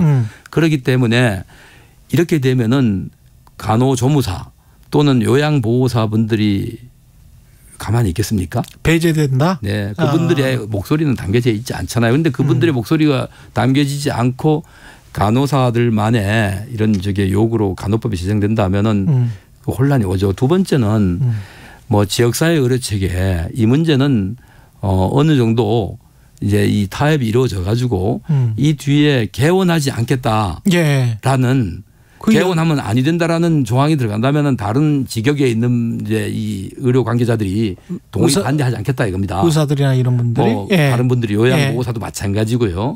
이런 분들이 반대하지 않겠다. 그런데 말씀은 동의를 합니다. 개원하려는 게 아니다. 그러면은 이 하지 않는 다른 분들의 불안 이런 걸 갖다가 이 해소시킬 수 있는 문구 하나 넣으면 되는 거잖아요. 그다음에 세 번째는 이 간호조무사의 학력 제한 문제입니다. 이런 것들이 수정이 된다면 보완이 되고 합의가 이루어진다면 이 법을 왜 반대하겠습니까?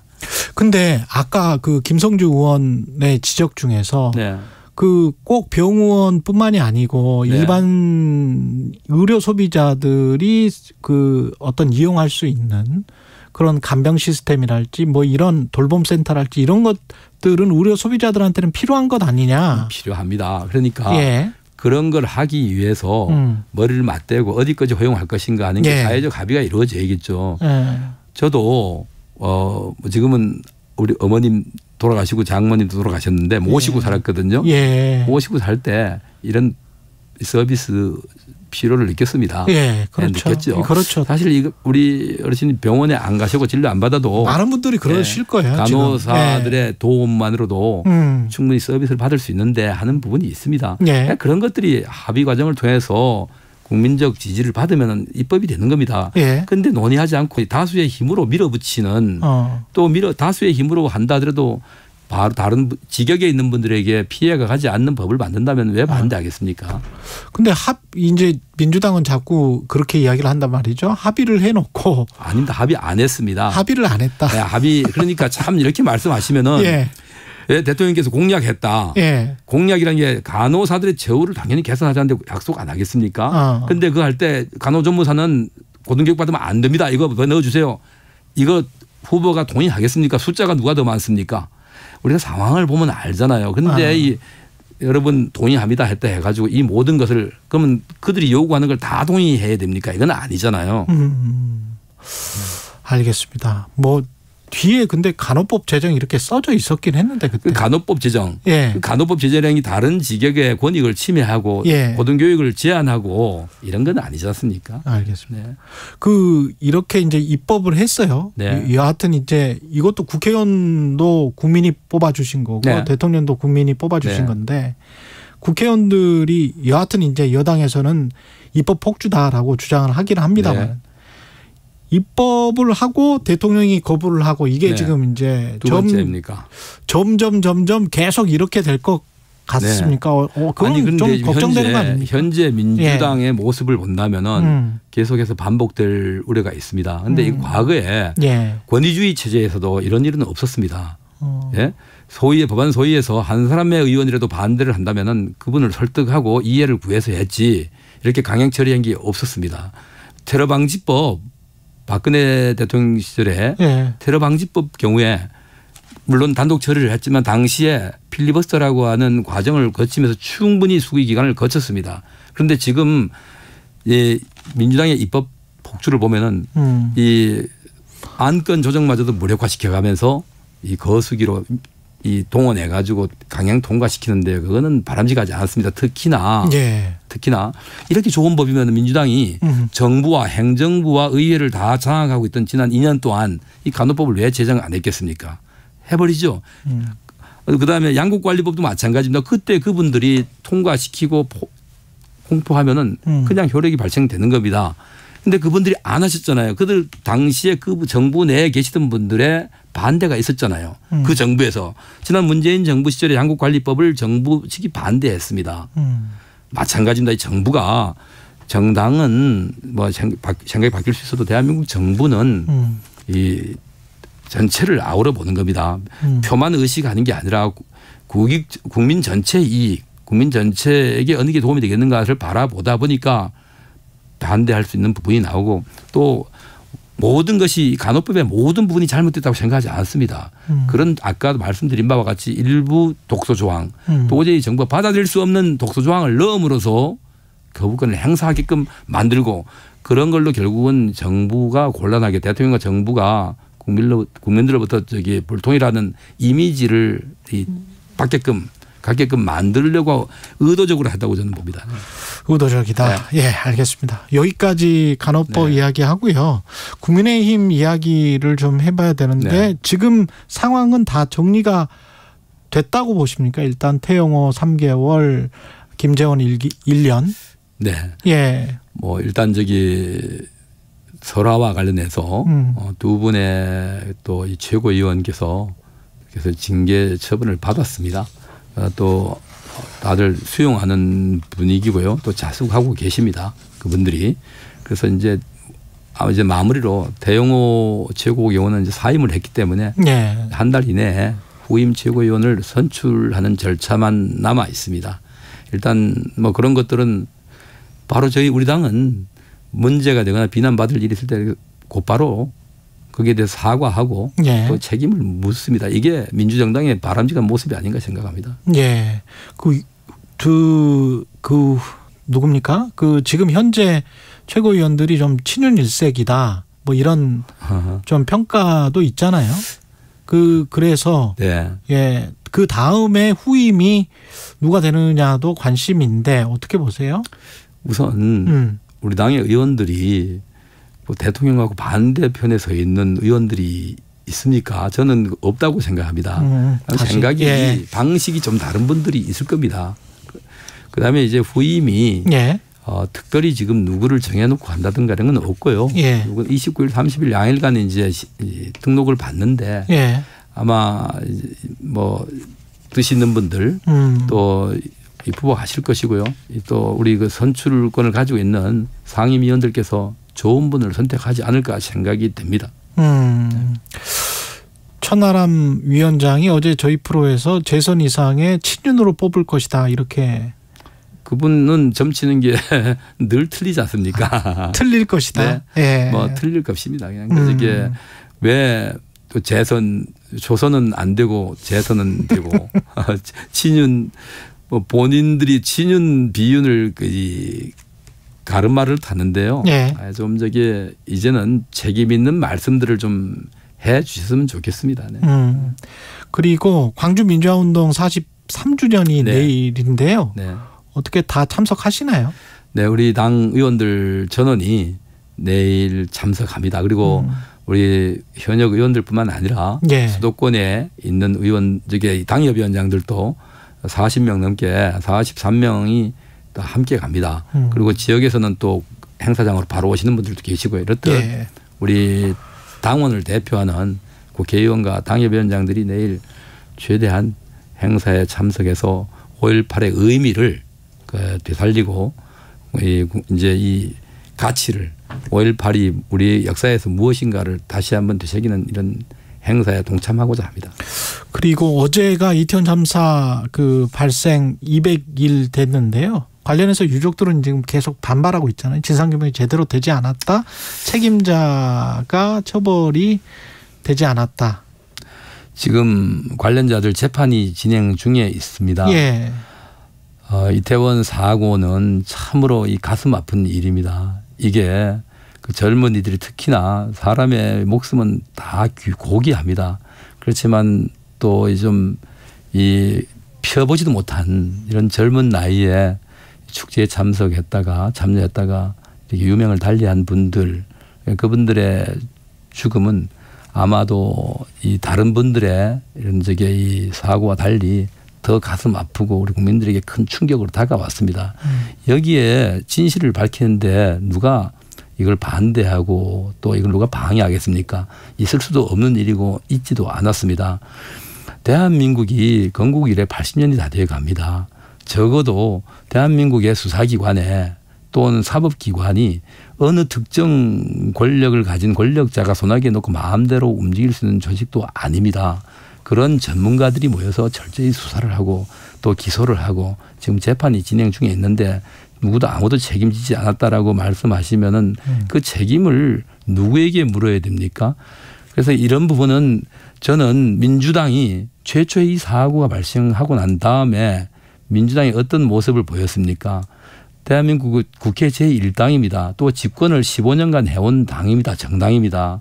그런 당의 이 국회의원 또 구성원들이 이런 국민적 아픔을 정치적 목적으로 이렇게 자꾸 이용하기 위해서 이 유족들의 가슴 아픔을 자꾸만 되살리고 말이죠. 이렇게 파헤치는 것은 바람직하지 않다.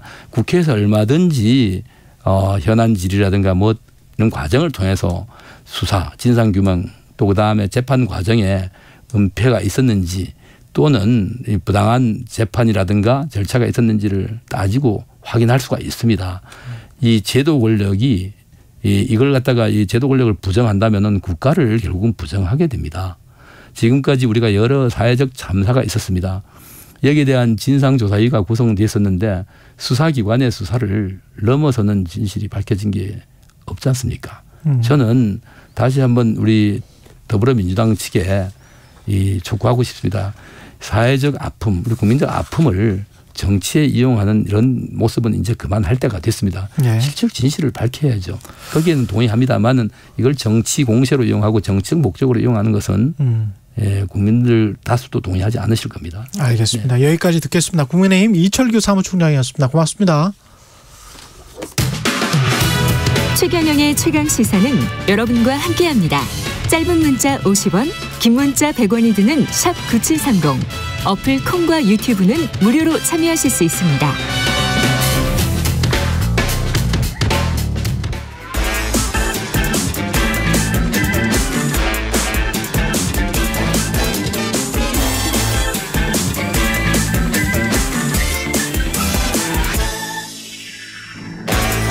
네, 한번더 뉴스 오늘은 경향신문 박수몽 기자와 함께하겠습니다. 안녕하십니까? 네, 안녕하세요. 예, 부산국제영화제 개막이 5개월 한참 남았는데 준비가 잘 안 되나요? 네, 지금 인사 문제로 좀 시끄러운데요. 굉장히 좀 심각한 상황이라고 표현을 할 수가 있는 게 회사로 치면은 부회장이 사퇴를 하니까 회장이 그거 책임지고 나도 사퇴하겠다 이런 정도의 상황이거든요. 그러니까 요약하자면은 지금 영화제 실무를 총괄하는 집행위원장이 지난주 금요일에 그만두겠다고 했고요. 집행위원장이? 네. 그리고 그제는 수장이라고 할 수 있는 이사장도 이제 이 사태 때문에 그만두겠다. 이사장도? 이렇게. 네. 지금 이게 연결이 돼 있는데 시간 순서로 좀 한번 짚어보면은요. 집행위원장은 허문영 집행위원장이거든요. 예. 지난주 금요일에 그만두겠다고 하고 잠적한 상태고요. 2021년부터 집행위원장으로 일을 해왔습니다. 그러니까 3년째 한 거죠. 근데 갑작스럽게 사의를 표명을 했고요. 스스로 그 이유를 설명하진 않았어요. 지금 잠적한 상태인데 언론 인터뷰가 일부 조금씩 나왔거든요. 거기에도 이유가 안 나와 있는데 이런 얘기들을 합니다. 올해 영화제까지만이라도 잘 치르려고 했는데 이런 결정하게 돼서 죄송하다. 또 책임을 다하지 못하고 떠난 사람이 무슨 말을 하겠나. 그러니까 이유를 물어보면 이렇게 답을 하는 거죠. 왜는 말을 안 하나요 지금? 본인은 지금 직접적으로 설명을 안 하고 있는데 근데 다만 이제 추론되는 추정되는 상황들은 있습니다. 최근에 부산국제영화제가 공동위원장 체제로 전환이 됐거든요. 예. 그러니까 여기에 대해서 불만을 표출한 거다. 그래서 사의를 표한 거다. 이렇게 보는 시각이 좀 지배적인데요. 지난 9일에 부산국제영화제가 이사회랑 임시총회 열어가지고요.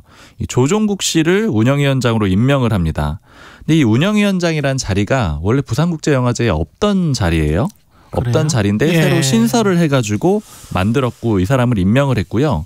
지금 영화제 쪽에서 설명을 하기로는 법인 운영이랑 뭐 사무 행정 예산 이런 거 총괄하는 자리다 이렇게 설명을 했는데 근데 기존에 없던 자리라고 말씀드렸잖아요. 그러니까 이름은 다르긴 하지만 집행위원장, 운영위원장 이렇게 다르긴 하지만 2명의 위원장이 생기게 된 거죠. 예. 그러니까 즉 동급이 2명이 돼서 이게 공동위원장 체제다 이렇게 불렸는데 이 조종국 운영위원장이 또 아까 이제 그만두겠다라고 했던 이사장 이용관 이사장의 측근으로 분류가 되거든요. 예. 그러니까 그래서 이제 일부에서는 측근을 이렇게 자리 만들어 가지고 앉혔다. 그러니까 여기에 대해서 그것도 집행위원장과 동급으로. 네, 그래서 요거에 대해서 허문영 집행위원장이 반발을 해서 사퇴한 게 아니냐 이렇게 보고 있고요.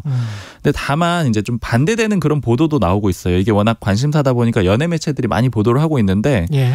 이제 일부 연예 매체 같은 경우에는 이게 내부 논의를 할 때 허문영 집행위원장이 반대를 안 했다. 그러니까 운영위원장 만드는 거 반대 안 했다. 그러니까 이게 이유가 아니다. 이런 취지로 좀 맞서는 보도도 나오곤 있는데 일단 지배적인 분위기는 요 공동위원장 체제 때문이다. 이게 일반적입니다. 근데 이사장은 왜 그만두는 거예요? 그러니까 결국에는 요 문제에 대해서 책임을 지겠다라고 한 건데요. 그러니까 원래 임기가 좀 남아 있긴 했는데 예. 원래 내년 영화제 마치면 물러나겠다. 그것도 좀 조기에 그만두는 건데 그렇게 예정은 해놨었는데 1년 이상 앞당겨서 그만두겠다라고 했고요. 본인이 이렇게 표현을 했어요. 그러니까 당장 그만두는 건 아니고 이번 사태가 정리되는 대로 물러나겠다. 그러니까 결국에는 이제 허문영 위원장이 그만두게 되면서 지금 굉장히 시끄럽거든요. 그러니까 이 부분에 대해서 좀 책임을 지겠다라는 거고요. 좀 위원장 복귀를 설득하겠다 이런 얘기도 하고 있거든요. 이제 설득해서 좀 수습이 되면은 그때 이제 자신도 물러나겠다 이런 입장입니다. 설마 영화계까지 무슨 어떤 정치적인 입김이 그런 것 때문에 그러는 건 아니겠죠? 아직까지 그런 해석은 없고, 그렇죠. 이제 네. 이사장의 어떤 뭐 측근 안치기에 대한 불만이냐 아니냐 이제 요 정도로 좀 좁혀져 있는 것 같습니다. 예. 그러면 이사장 집행위원장이 없으면 앞으로 뭐 칸 국제영화제도 열리는데 그 우리나라 국제영화제 이사장이나 집행위원장은 또 불참하게 되는 거고 그렇게 되겠습니다. 네, 원래는 통상적으로 참여를 했었어요. 참석을 해가지고 가서 네트워크도 만들고 이제 여러 가지 얘기들을 나누게 되는데 이번에는 불참을 하게 되거든요. 둘 다 안 가는 거죠. 이사장하고 집행위원장이요. 근데 일단 영화제 쪽에서 설명을 하는 거는 우리 원래 안 가기로 했었다. 그러니까 원래 안 가기로 했다? 경비 절감하려고 이번에는 프로그래머들만 가려고 한다 이렇게 얘기를 했는데 그러나 이제 늘 갔었기 때문에 이제 요 해명도 좀 비판을 받고 있습니다. 예. 칸 국제영화제는 언제 열립니까? 칸 국제영화제가 다음 주 16일부터 열려요. 우리나라 영화는 몇 편 초대됐습니까 지금? 7편이 초청이 됐는데 경쟁 부문에는 이번엔 들어가지 못했습니다. 그런데 비경쟁 부문에 7편이나 초청이 됐기 때문에 이 숫자는 꽤 많다고 볼 수가 있어요. 역대 인원으로 치면 가장 많습니다. 뭐 몇 개 좀 간단하게 소개해드리면요. 그렇죠. 예. 이 초청작 중에 비경쟁 부문 초청작 중에 거미집 이건 이제 김지훈 감독이 메가폰 잡았고요. 송강호, 임수정 배우가 출연을 합니다. 뭐 내용은 간단하게 말씀드리면 결말 다시 찍으면 이 영화가 좋아질 거다, 걸작이 될 거다 이렇게 강박에 사로잡힌 감독의 얘기고요. 근데 배우나 제작진들은 다 이런 상황에 반대하는 거예요. 이제 그런 상황에서 악조건에서 촬영 감행하면서 벌어지는 그런 우픈 얘기라고 하고요. 영화에 관한 영화네요. 네, 예, 영화 감독이 영화 메이킹에 관한 영화구나. 맞습니다. 그렇죠? 예. 그리고 뭐 이외에도 좀 주목해 볼 만한 거는 그 홍상수 감독의 영화가 또 하나 있습니다. 우리의 하루. 요건 이제 김민희 배우에 대한 영화가 있고요. 예. 그다음에 또 하나 좀 주목받은 게 영화는 아니지만 이 블랙핑크의 제니가 이번에 또 레드카펫을 밟게 됐어요. 그래요? 이게 영화는 아니고 미국 HBO 드라마 디 아이돌 여기에 출연을 했었거든요. 그렇군요. 이 출연 배우 자격으로 레드카펫을 밟게 됐습니다. 칸에서? 네. 야, 뭐 이런 사람들은 어느 정도인가요? 무슨 뭐 1억 뷰, 몇억 뷰 뭐 그러고 유튜브나 뭐 이런 가입자 수도 뭐 수천만입니까? 뭐 아니면 그렇겠죠. 저도 숫자 확인해 보진 않았는데 어마어마할 겁니다. 예. 다른 뭐 작품들 혹시 소개할 만한 게 또 있을까요? 그 미드나잇 스크리닝 부문의 초청작이 탈출이라는 작품이 있는데 여기 이제 이성균 배우하고 주지훈 배우가 출연을 하고요. 이건 저는 좀 개인적으로 좀 보고 싶다고 생각한 게 재난 영화인데 이 안개가 아주 자욱한 그런 붕괴 위기에 공항대교에 고립된 사람들 이렇게 탈출하려고 하는 그런 내용이라고 합니다. 재난 영화 이성균. 알겠습니다. 여기까지 듣겠습니다. 9472님. 부산국제영화제 네 분이라면 잘 수습하고 한국을 대표하는 영화제로 우뚝 서기를 바랍니다. 이렇게 말씀해 주셨고요. 예, 여기까지 한 번 더 뉴스 박순봉 기자였습니다. 고맙습니다. 감사합니다. 예.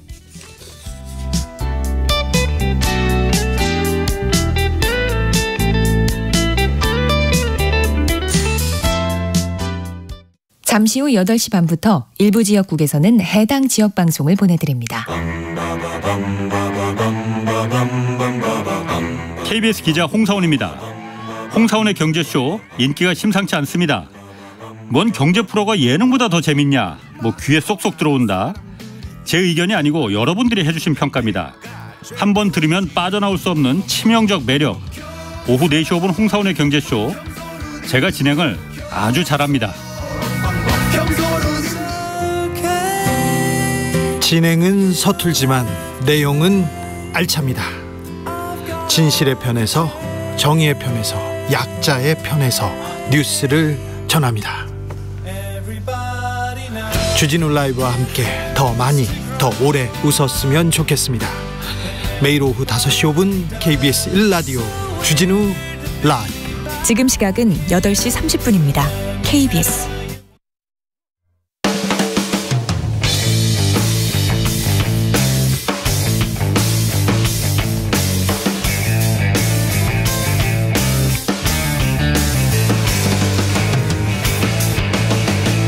최경영의 최강 시사.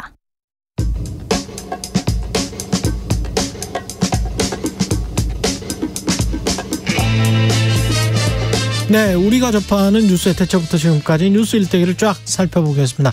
뉴스톱 김준일 수석 에디터, KBS 박대기 기자, 그들의 전지적 시점으로 분석하는 뉴스 일대기 지금부터 시작합니다. 안녕하십니까? 안녕하세요. 네, 안녕하세요. 예, 김남국 의원 코인 의혹 사태로 보는 국회 윤리특위와 정치인 출탈당 일대기를 살펴보겠습니다. 김남국 의원 코인 의혹에 관해서는 어떻게 두 분은 총평 같은 거 한번 해볼까요? 뭐 지금 총체적 남국 뭐 이런 상황인데 일단 중요한 건 그런 것 같아요. 그냥 역지사지를 한번 해봤으면 좋겠어요. 뭐냐면은 뭐 김남국이 무슨 죄냐, 코인 거래할 수도 있지, 이게 불법이냐 뭐인데, 불법 여부는 이제 검찰 수사로 뭐 미공개 정보를 미리 받았는지 아니면 에어드랍이나 무상으로 코인을 받았는지는 이제 수사를 해보면 알 테고, 중요한 건 이런 것 같아요. 만약에 윤석열 대통령이 국무회의 시간에 코인 거래를 했어요. 이태원 참사가 났는데 그러면 민주당 지지자분들은 가만히 있을 겁니까? 아마 탄핵하자고 했을 겁니다. 그러니까 그냥 상식적으로 이게 가능한 일인지, 이게 국회의원이나 공직자의 윤리에 맞는 일인지를 그냥 생각해 보면 답이 나올 것 같습니다. 예, 박대기 기자는. 네, 저는 만약에 이제 그 혐의가 입증이 실제로 된다면 문제가 될 부분이 이제 내부 정보를 이용했냐 여부인데, 이게 이제 그래서 처음에 저는 보면서 이게 김남국 의원에게 야수의 심장이 있나 이런 생각이 좀 들었는데요. 왜냐하면 이제 뭐 이른바 뭐 이렇게 비인기 코인이라고 하는, 김치 코인이라고 하는 거기다가 이제 뭐 거의 전 재산을 갖다가 다 집어넣는 게 좀 약간 누가 봐도 좀 이상한 그런 거래였다. 다만 이제 그런 통상 내부 거래라는 것은 수사하기도 힘들 뿐 아니라 이게 지금 코인이라는 이런 좀 특별한 이런 재산이기 때문에 실제로 과연 수사에서 이게 얼마 정도 드러날 수 있고 혹은 뭐 처벌이 될지, 예.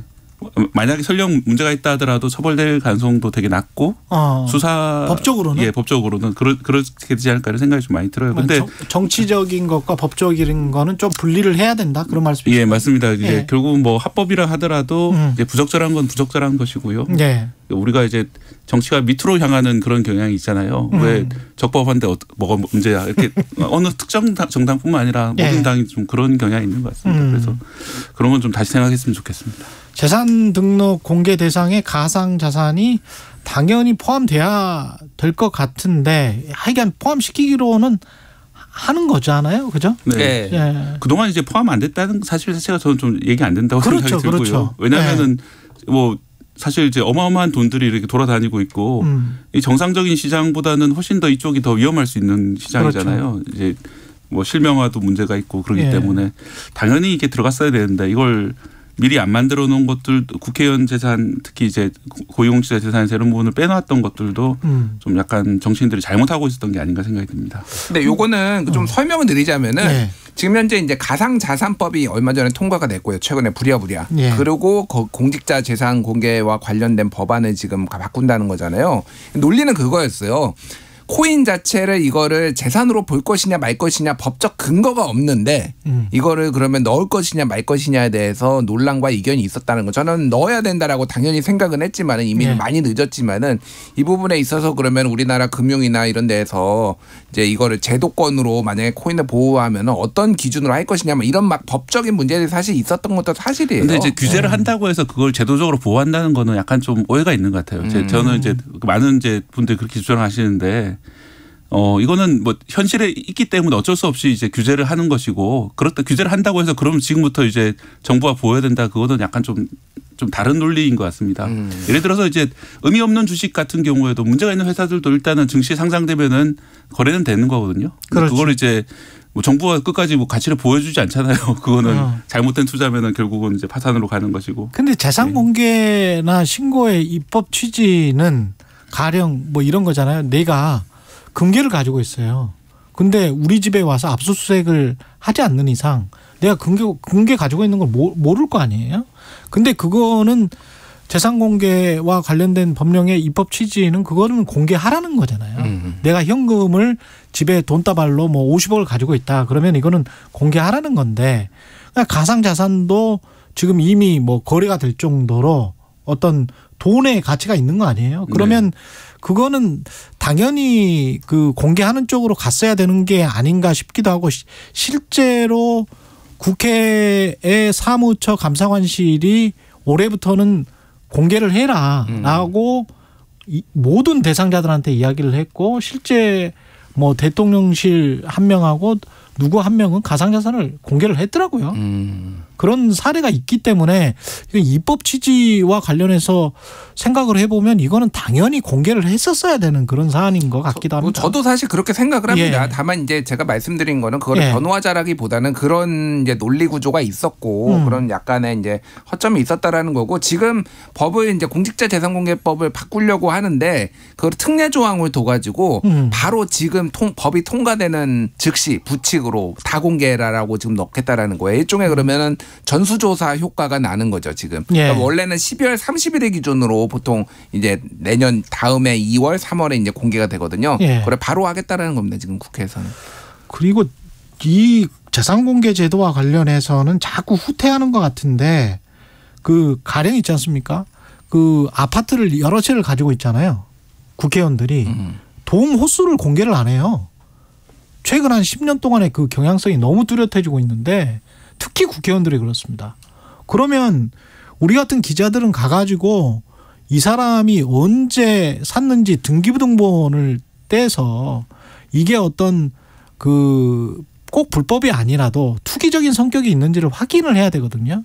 근데 그거를 아예 가로막는 국회의원들의 재산 신고나 공개가 이루어지고 있기 때문에 이런 거는 다른 행정부 관료들과 비교해서도 조금 그렇고 행정부 관료들이 또 국회의원들이 그렇게 십몇 년 전부터 하니까 보고 배워. 그래서 이건 프라이버시야 이러면서 공개를 안 하거든요. 이거는 상당히 문제가 있다라고 저는 보고 있습니다. 이거는 스스로 재산공개 입법의 취지를 지금 어기고 있다. 국회의원들과 고위 관료들이. 그런 생각이 좀 많이 들더라고요. 예. 국회의원이나 고위 관료가 되려면 그런 정도의 프라이버시는 스스로 이제 포기를 해야죠. 예. 그건 뭐 어쩔 수 없는 거지. 본인이 투기 안 했으면 투기 안 한 거죠. 뭐. 예. 그거는 분명히 공개를 해가지고 좀 검증을 받도록 해야 되는데 윤리특위 이야기를 또 해야 될 텐데 윤리특위는 이게 뭘 하는 곳입니까? 실효성이 있나요? 이게 이제 그 각 당에서 이제 뭐 조사한다는 그런 거 별개로 국회의 공식적인 기구로 윤리특위라는 이제 비상설위원회가 있어서 거기서 이제 국회의원들에 대한 징계를 담당하도록 돼 있습니다. 이거 제도 취지는 그런데 실제로 이제 징계가 이루어지는 경우는 거의 없기 때문에 뭐 사실 고양이에게 생선을 맡겨놓은 게 아니냐 비판이 계속 나오고 있는 상황이고요. 하지만 이번 같은 경우에도 김남국 의원 사건 같은 경우에도 이 국회 윤리특별위원회가 아마 열릴 것으로 보이고요. 여기서 이제 뭔가 조치가 취해질 것 같습니다. 그러니까 윤리특위가 생긴 거는 1991년이에요. 그러니까 그 전에는 윤리 뭐 징계를 해야 된다 그러면은 본회의에 직회부를 해가지고 거기서 표결을 했고 예. 지금은 윤리특위에 제소를 하면은 윤리특위에서 이제 전문가들이 권고안을 마련 한 달 정도 살펴보면서 권고안을 마련을 하고 그거를 가지고 이제 윤리특위에서 하고 그거를 다시 본회의로 이제 가져가는 그런 구조죠. 그래서 좀 더 윤리적으로 강화를 하겠다라는 건데. 윤리적으로 강화가 되기는커녕 여기에서 아무것도 안 됩니다. 지금 이게 얼마나 징계한 사례는 없어요? 그러니까 일단 말씀드린 이번 회기 이번 국회에 들어와서 39번의 제소가 있었어요. 국회의원 제소가 엄청 많습니다. 이게 그중에서 38번은 윤리특위로 갔고 한 번은 본회의로 직회부가 됐어요. 그게 이제 김기현 지금 현재 대표가 원내대표 당시였네.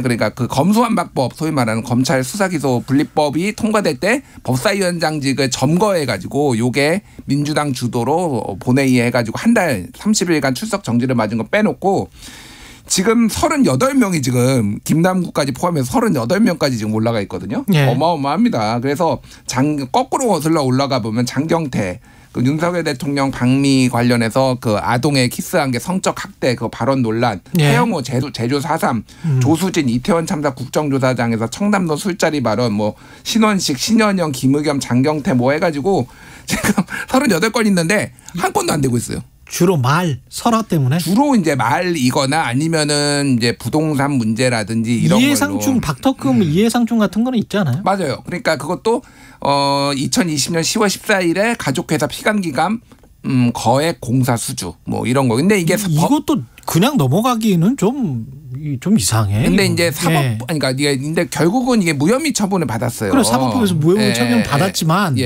이것도 김남국 의원 케이스랑 좀 저는 비슷하다고 보는 게 이게 오히려 박덕금 의원 스스로가 절대 안 돼. 수주 주지 마. 광국공사는.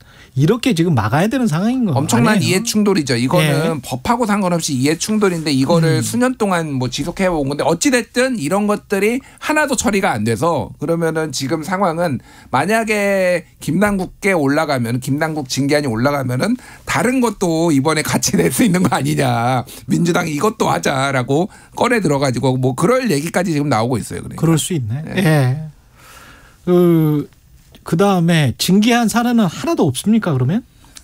아까 직회부된 사례 외에는 이제 38건 모두가 이제 뭐 권고 같은 건 있었는데요. 예. 실제로 징계까지 이어진 경우는 한 번도 없고 예. 이번 21대 국회만 유독 그런 게 아니라 역대 이 윤리특위를 봤더니 뭐 제대로 징계된 거는 거의 뭐 손에 꼽을 정도로 몇 건 안 될 정도로 뭐 대부분 다 유야무야되고 일단은 워낙 여론이 안 좋은 사건이 터지고 하면은 예. 일단 윤리특위를 소집해가지고 징계안을 여는 신용을 하지만 뭐 심사를 하다 중간에 이제 끝난다든지 뭐 이런 식으로 뭐 처리가 되고 있습니다. 윤리 말고 그러면 또 다른 수단이 있나요? 어떤 국회에서? 국회에서요? 예, 사법기관 빼고. 윤리위밖에 사실상 없다고 봐야죠. 예, 당에서 좀 뭐 좋지 않은 뭐 징계라든지 뭐 출당 탈당. 예. 당원권 정지 뭐 이런 거 최근에 이제 그런 거네. 뭐 예. 김재원. 그러니까 윤리위 말씀을 하나 더 드리면은 국회의원들은 항상 사고를 치잖아요. 그러면 이쪽 우리 당 의원이 이제 피소가 돼요. 예. 그러면 저쪽 거 다 합니다. 그러면 둘 다 대충 이 정도 하자라고 해서 이제 유야무야 되는 경우가 너무 많아요. 예전에 들면 예전에 윤미향 의원 같은 경우에는 이제 뭐 대법원까지 왔지만은 이제 정의기억연대 뭐 공금은 유용했나 뭐 이런 의혹이 있었잖아요.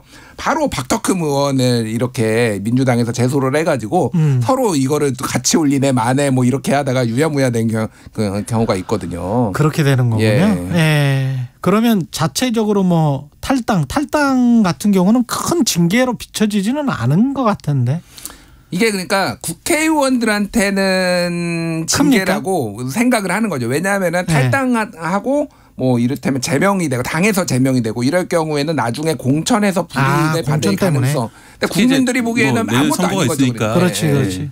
그런 생각을 할 수 있는데 말씀하신 것처럼 이제 그 아주 오랜 세월이 지나면 이제 그냥 다시 복귀하거나 이런 경우가 상당히 많이 있는. 탈당을 근데 일단 해버리면은 뭐 관련해서 이번에도 비슷하지만 진상조사나 이런 게 잘 될 수가 없는 거 아니에요? 그러니까 지금 뭐 김남국 의원 같은 경우엔 그래서 최악의 꼬리 자르기 탈당이다라고 비판을 받는 게 과거에 민주당이 지금 많아요. 더불어민주당이 특히 많은데 예를 들면 LH 사건으로 부동산 투기 의혹 됐을 때 송영길 대표가 이제 탈당 권유하고 일부 비례의원은 제명하고 의원직을 유지하기 위해 그런 것도 있었고 뭐 민영배 의원도 있었고 뭐 최근에 돈봉투 사건 등등이 있는데 다른 거하고 다르게 김남국 의원은 진상조사단이 꾸려졌고 진상조사를 하고 있는 와중에서 지금 탈당을 해버리니까 진상조사에 응할 이유가 없어졌다. 그리고 본인이 실제 자료 제출도 안 했다, 안 하고 있다라고 얘기가 나오니까 이제 이게 비판을 많이 받는 것 같아요. 그래서 탈당을 정가의 보도처럼 이렇게 꺼내는 이게 정치권의 관행이 조금 문제가 있지 않냐 그렇게 생각이 듭니다. 민주당만 그런 건 아니고요. 국민의힘도 마찬가지였습니다. 그때 이제 부동산 불법 거래 재작년 터졌을 때 LH 터졌을 때 12명 중에 뭐 의혹이 제기된 사람이 12명이었는데 그중에 5명한테 탈당을 권고를 했거든요. 그래서 이 5명이 지금 어떻게 된다 제가 다시 찾아보니까 다 현재 다시 돌아왔어요? 예, 국민의힘 의원으로 다 있습니다. 물론 중간에 탈당하셨는데까지는 확인을 안 해봤습니다만 현재 다 국회의원으로 있고 그중에 한 분은 지금 뭐 다른 사건으로 징역 7년형 뭐 뇌물 사건으로 이제 선고까지 받은 사람도 있고. 그렇군요. 뭐 이런 식으로 결국은 이제 처음에는 뭔가 할 듯하다가 결국은 아무것도 안 하는 그런 일이 국민의힘도 마찬가지란 말씀입니다. 여기까지 듣겠습니다. 뉴스톱 김준일 수석 에디터, KBS 박대기 기자였습니다. 고맙습니다. 감사합니다. KBS 라디오 최경영의 최강시사 듣고 계신 지금 시각은 8시 44분입니다. 출근길 교통정보입니다. 잠시 멈췄던 서울 남산 1호와 3호 터널의 혼잡 통행료를 오늘부터 다시 징수합니다. 이용에 참고하시기 바랍니다. 어제에 이어 오늘도 서울 도심에서는 대규모 집회가 예정돼 있습니다. 특히 세종대로 숭례문에서 동화면세점 사이로는 오후 2시부터 5시 사이 집회와 행진이 예정돼 있어 정체가 매우 심할 것으로 보이는데요. 미리 먼 곳에서 우회하시고 가급적 대중교통을 이용하시기 바랍니다. 서부간선 지하도로 일찍 방면으로 진입하자마자 2차로에는 고장난 차가 서 있어서 성산대교 북단부터 속도 줄여 지납니다. 경인고속도로 서울 방면으로 서인천 부근 3차로에서도 사고가 났고요. 그밖에 부산 외곽고속도로 창원 쪽으로 김해 가야 부근에서도 사고가 나면서 부근으로 많이 혼잡합니다. KBS 교통정보센터에서 김민희였습니다. 여러분은 지금 KBS 1라디오 최경영의 최강시사와 함께하고 계십니다. 네, 12구 이태원 참사 발생 200일 흘렀습니다. 진상규명, 책임자 처벌. 이태원 참사 유가족 협의회 이정민 대표 직무대행 나와 계십니다. 안녕하세요. 네, 안녕하세요. 예. 어떤 마음이셨어요? 200일은? 예, 뭐 하여튼 저희들은 뭐 매일매일을 새롭게 각오를 하고 저희가 이제 먼저 보낸 자식들한테 부끄럽지 않은 부모가 되기 위해서 꼭 진상규명을 해주겠노라는 그런 각오로 매일매일 살아가고 있습니다. 제일 뭐랄까요, 뭐 이해가 안 되는 부분, 진상규명이 꼭 돼야 되는데 안 됐다라고 하는 부분들을 차근차근 좀 말씀을 해주십시오. 첫째로 일단 뭐 너무 광범위하게 시작부터 끝까지가 모두가 이해가 되지 않는 부분이었습니다. 참사 당일 같은 경우도 실제적으로 저희가 가장 의혹스럽게 생각하는 부분들이 10시 34분부터 이제 우리 그 희생자들이 혼절을 하기 시작했거든요. 서 있는 상태로.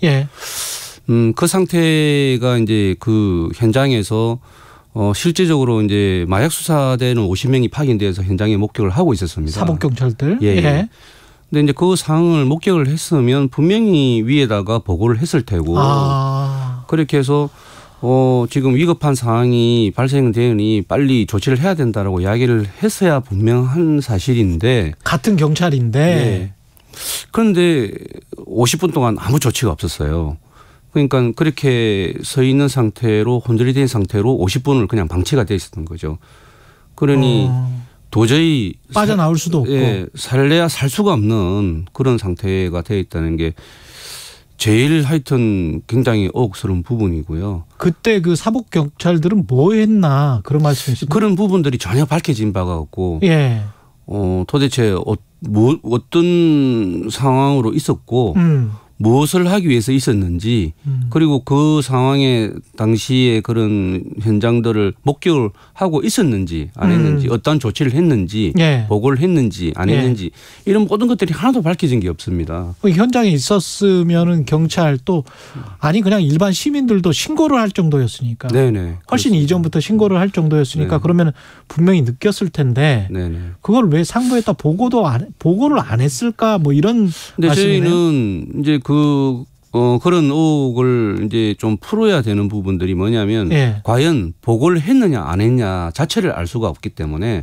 보고를 했음에도 불구하고 그걸 묵살을 했는지 예. 아니면 아예 보고가 안 돼 있는지 그 자체가 지금 전혀 확인이 안 되었기 때문에 그게 굉장히 큰 저희는 의혹을 가지고 있습니다.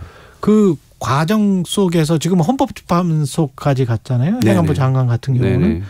어떤 2차 가해랄지 뭐 지금 이 정도면은 충분히 진상이 규명됐고 처벌이 된 것 아니냐 이렇게 생각하시는 국민들도 있는 것 같더라고요. 네네. 근데 유가족 입장에서는 어떻습니까? 지금 저희가 이상민 행정부 장관에 네. 대해서 굉장히 이제 분노를 많이 하는 이유 중에 하나도 그분이 그 당시에 그렇게 했었거든요. 이제 그 경찰 병력이나 소방 인력이 더 투입이 되었어도 골든타임이 지났기 때문에 아무것도 할 수 없었다라는 이야기를 계속 그때 했었어요. 방송이 되고. 근데 저희 유가족들 증언을 들어보면 그 당시에 맥박이 뛰고 있던 아이가 내 자식은 맥박이 뛰고 있었다라고 그렇게 이야기를 했었단 말입니다. 그러면 골든타임이 지났다는 거는 전혀 말이 앞뒤가 안 맞는 이야기가 되는 거죠. 실제로 시민들이 와서 그 심장을 압박해가지고 구하려고 네. 뭐 이렇게 노력하는 시민들이 분명히 네. 있었었고 네. 그렇게 구해진 사람도 있었어요. 예, 예. 이제 구해졌지만 결국은 나중에 뭐 계속 병원에서 예. 힘들게 조병을 하고 아직도 그렇게 있는 이제 희생자도 있고 그러니까 그 골든타임을 놓쳤다는 부분이 저는 그렇게 해석이 됩니다. 이상민 장관의 어떤 것도 할 수 없다도 아니고 빨리 구조를 하지 않았기 때문에 오히려 더 많은 희생자가 발생이 되어졌고 더 많은 생존자들이 트라우마를 만들게 된 그런 부분이기 때문에 왜 빨리 구조를 하지 않았느냐. 그렇죠. 그래서 행정안전부 장관의 골든타임이 지났다는 부분은 결이 전혀 틀린 부분이라고 저는 생각을 합니다. 그러니까 이미 사망이 다 됐고 했기 때문에 아무런 조치를 할 수 없다는 이상민 행정안전부 장관의 이야기인데 저희가 볼 때는 그게 아니고 이미 그 상황에서도 충분히 구조를 하면 살릴 수도 있었고 조치를 할 수 있음에도 불구하고 그런 조치를 제대로 취하지 못해서 오히려 방치가 되어서 사망까지 더 이르게 한 더 많은 사상자가 발생하게 한 그런 부분들이 발생이 되었기 때문에 그 책임은 단순할 수가 없습니다. 그러니까 결과론적으로 그렇게 돼버렸으니 뭐 이거는 골든타임이 이미 지났었던 것 아니냐라고 책임 회피성 발언을 하는 것일 수밖에 없다. 뭐 네, 이렇게 그렇습니다. 네. 연대와 공감님이 이상한 댓글 의견들에 상처받지 마시기 바랍니다. 대다수의 평범한 국민들은 유가족의 아픔에 공감합니다. 이런 말씀을 하셨는데요. 이 과정 속에서 이게 그 정치적으로 아마 집권 여당이나 대통령을 옹호하시는 분들 네. 또는 극우단체 굉장히 뭐 2차 가해가 심각하지 않았었습니까? 많이 심각했었죠. 예. 저희도 이제 이런 참사를 겪고 난 뒤에 처음으로 맞는 어떤 상황에 전혀 준비도 안 돼 있었고 대처도 할 수 없었는데 왜 저희가 이렇게 욕을 들어먹고 이렇게 가해를 받아야 이유 되나? 때문에. 예. 예, 그걸 이해를 할 수가 없었어요. 단지 저희는 이제 저희 가족을 잃은 슬픔 때문에 오롯이 그 슬픔을 치유하기 위해서 그렇게 호소하고 이야기를 하고 있었던 것뿐인데 예. 그게 왜 그렇게 잘못되어졌고 왜 그걸 질타를 받아야 되는 일인지 저희가 참 납득을 할 수가 없었습니다. 그런데 이제 저희가 보니까 그런 부분들이 국민들이 그렇게 하기에 앞서 예. 정치권에서 먼저 그렇게 사실 다른 국민들이 그런 부분에 대해서 이해를 못해서 뭐 그런 가해성 발언을 하더라도 정치권에서 오히려 그런 부분을 막아주고 이제 잘못되지 않은 길로 방향을 잡아줘야 됨에도 불구하고 오히려 정치권에서 더 먼저 나서서 그런 가해성 발언을 했기 때문에 오히려 국민들이 그런 모습을 보고 왜곡된 시선으로 오히려 저희들한테 더 가해를 하는 그런 상황들이 많이 발생이 되었습니다. 그 유가족들이 느끼기에 가장 심각한 가해성 발언 2차 가해, 그다음에 뭐 이상한 발언들을 했잖아요. 네네. 총리도 이상한 발언을 네네. 했었고. 네네. 뭐라고 보세요? 구체적으로? 정말 이게 이제 그 맥락 자체가 너무 털려져 있는 그런 부분에 이제 장들 가지고 이제 말씀들을 많이 하시는데요. 그러니까 예를 들어서 단순하게 뭐 놀러 가서 죽었는데 왜 정부가 뭐 신경을 써야 되냐 이런 식의 말씀들을 많이 또 하세요. 참 상처를 많이 받는 이야기들인데 그 이태원이란 공간은 놀러 오라고 만든 공간입니다. 그렇죠. 거기는 관광특구로 설정이 되어서 그렇죠. 많은 사람들이 놀러 오라고 그렇게 만들어진 공간이고 또 거기는 젊은이들이 굉장히 가는 공간인데 그건 전국에서 유일하게 다문화적인 부분을 그렇죠. 체험을 할 수 있는 공간입니다. 그래서 젊은이들이 굉장히 좋아하고 많이 가는 공간인데 그런 곳을 왜 놀러 가냐라고 이야기를 한다 그러면 관광특구 다 없애야죠. 그리고 놀러 가지 말게 만들어야죠. 그래서 이건 너무 앞뒤가 안 맞는 배치가 되는 그런 부분이기 때문에 그런 이야기는 좀 정확한 상황을 알고 이야기를 좀 해줬으면 좋겠다는 생각이 듭니다. 그리고 서울광장에 설치된 그 참사 분향소 철거와 관련해서도 서울시가 지금 변상금 2,900만 원을 부과했습니까? 네네, 부과했습니다. 유가족 협의회에게. 네네. 그래서 그 부분도 사실은 시에서는 이제 그 추모공간 관련해서 마련이 돼 있으니 서울시청을 철거를 하고 빨리 그리로 들어가라고 이제 계속 이야기를 하는데. 그렇죠. 저희가 이제 생각하는 부분과 전혀 다른 부분이거든요. 이제 서울시는 시청 앞에 그렇게 분향소가 있음을 해가지고 많은 시민들이 분향소에 와서 진실을 아는 것이 싫었던 것 같습니다. 그래서 자꾸 실내로 들어가라고 잊혀지게 보이지 않게끔 하라라고 자꾸 이야기를 하는 거죠. 그래서 그런 속내를 알기 때문에 저희가 그렇게는 하지 못한다라고 계속 이야기를 하고 있고 서울시의 의도는 자꾸 실내로 들어가서 사람들 눈에 안 띄게. 예. 그 의도가 다분히 있는 거죠. 예. 그 시민 추모대는 20일 날 열 예정이십니다. 네네. 20일 날 저희 그 분향소 옆 세종도래에서 오후 5시부터 그렇게 열 예정입니다. 앞으로 어떤 활동? 이제는 저희가 이제 특별법을 빨리 조속히 통과를 시켜야 될 부분이기 때문에 향후에는 이제 국회에 가서 의원들께 이제 호소도 하고 좀 특별법이 조속히 통과될 수 있게끔 그래서 저희가 일상으로 돌아갈 수 있게끔 만들어 달라고 그렇게 애원을 하고 계속 지켜볼 생각입니다. 마지막으로 국민들께 꼭 하고 싶은 말씀 있으세요? 네, 저희가 실질적으로 지금 길에서 이렇게 나와 있는 거 저희도 굉장히 힘들고 가족도 힘들습니다. 그래서 빨리 저희가 특별법이 통과되어서 저희가 일상으로 돌아갈 수 있고 또 이게 진상규명이 되어야만 향후에 재발 방지도 할 수 있는 겁니다. 그래서 열심히 저희들이 향후에 재발 방지를 위해서 노력하고 있다는 걸 좀 알아봐 주셨으면 감사하겠습니다. 이태원 참사 유가족협의회 이정민 대표 직무대행이었습니다. 고맙습니다. 네, 고맙습니다. 예, KBS 1라디오 최경영의 최강시사 오늘은 여기까지고요. 내일 아침에 다시 돌아오겠습니다. 고맙습니다.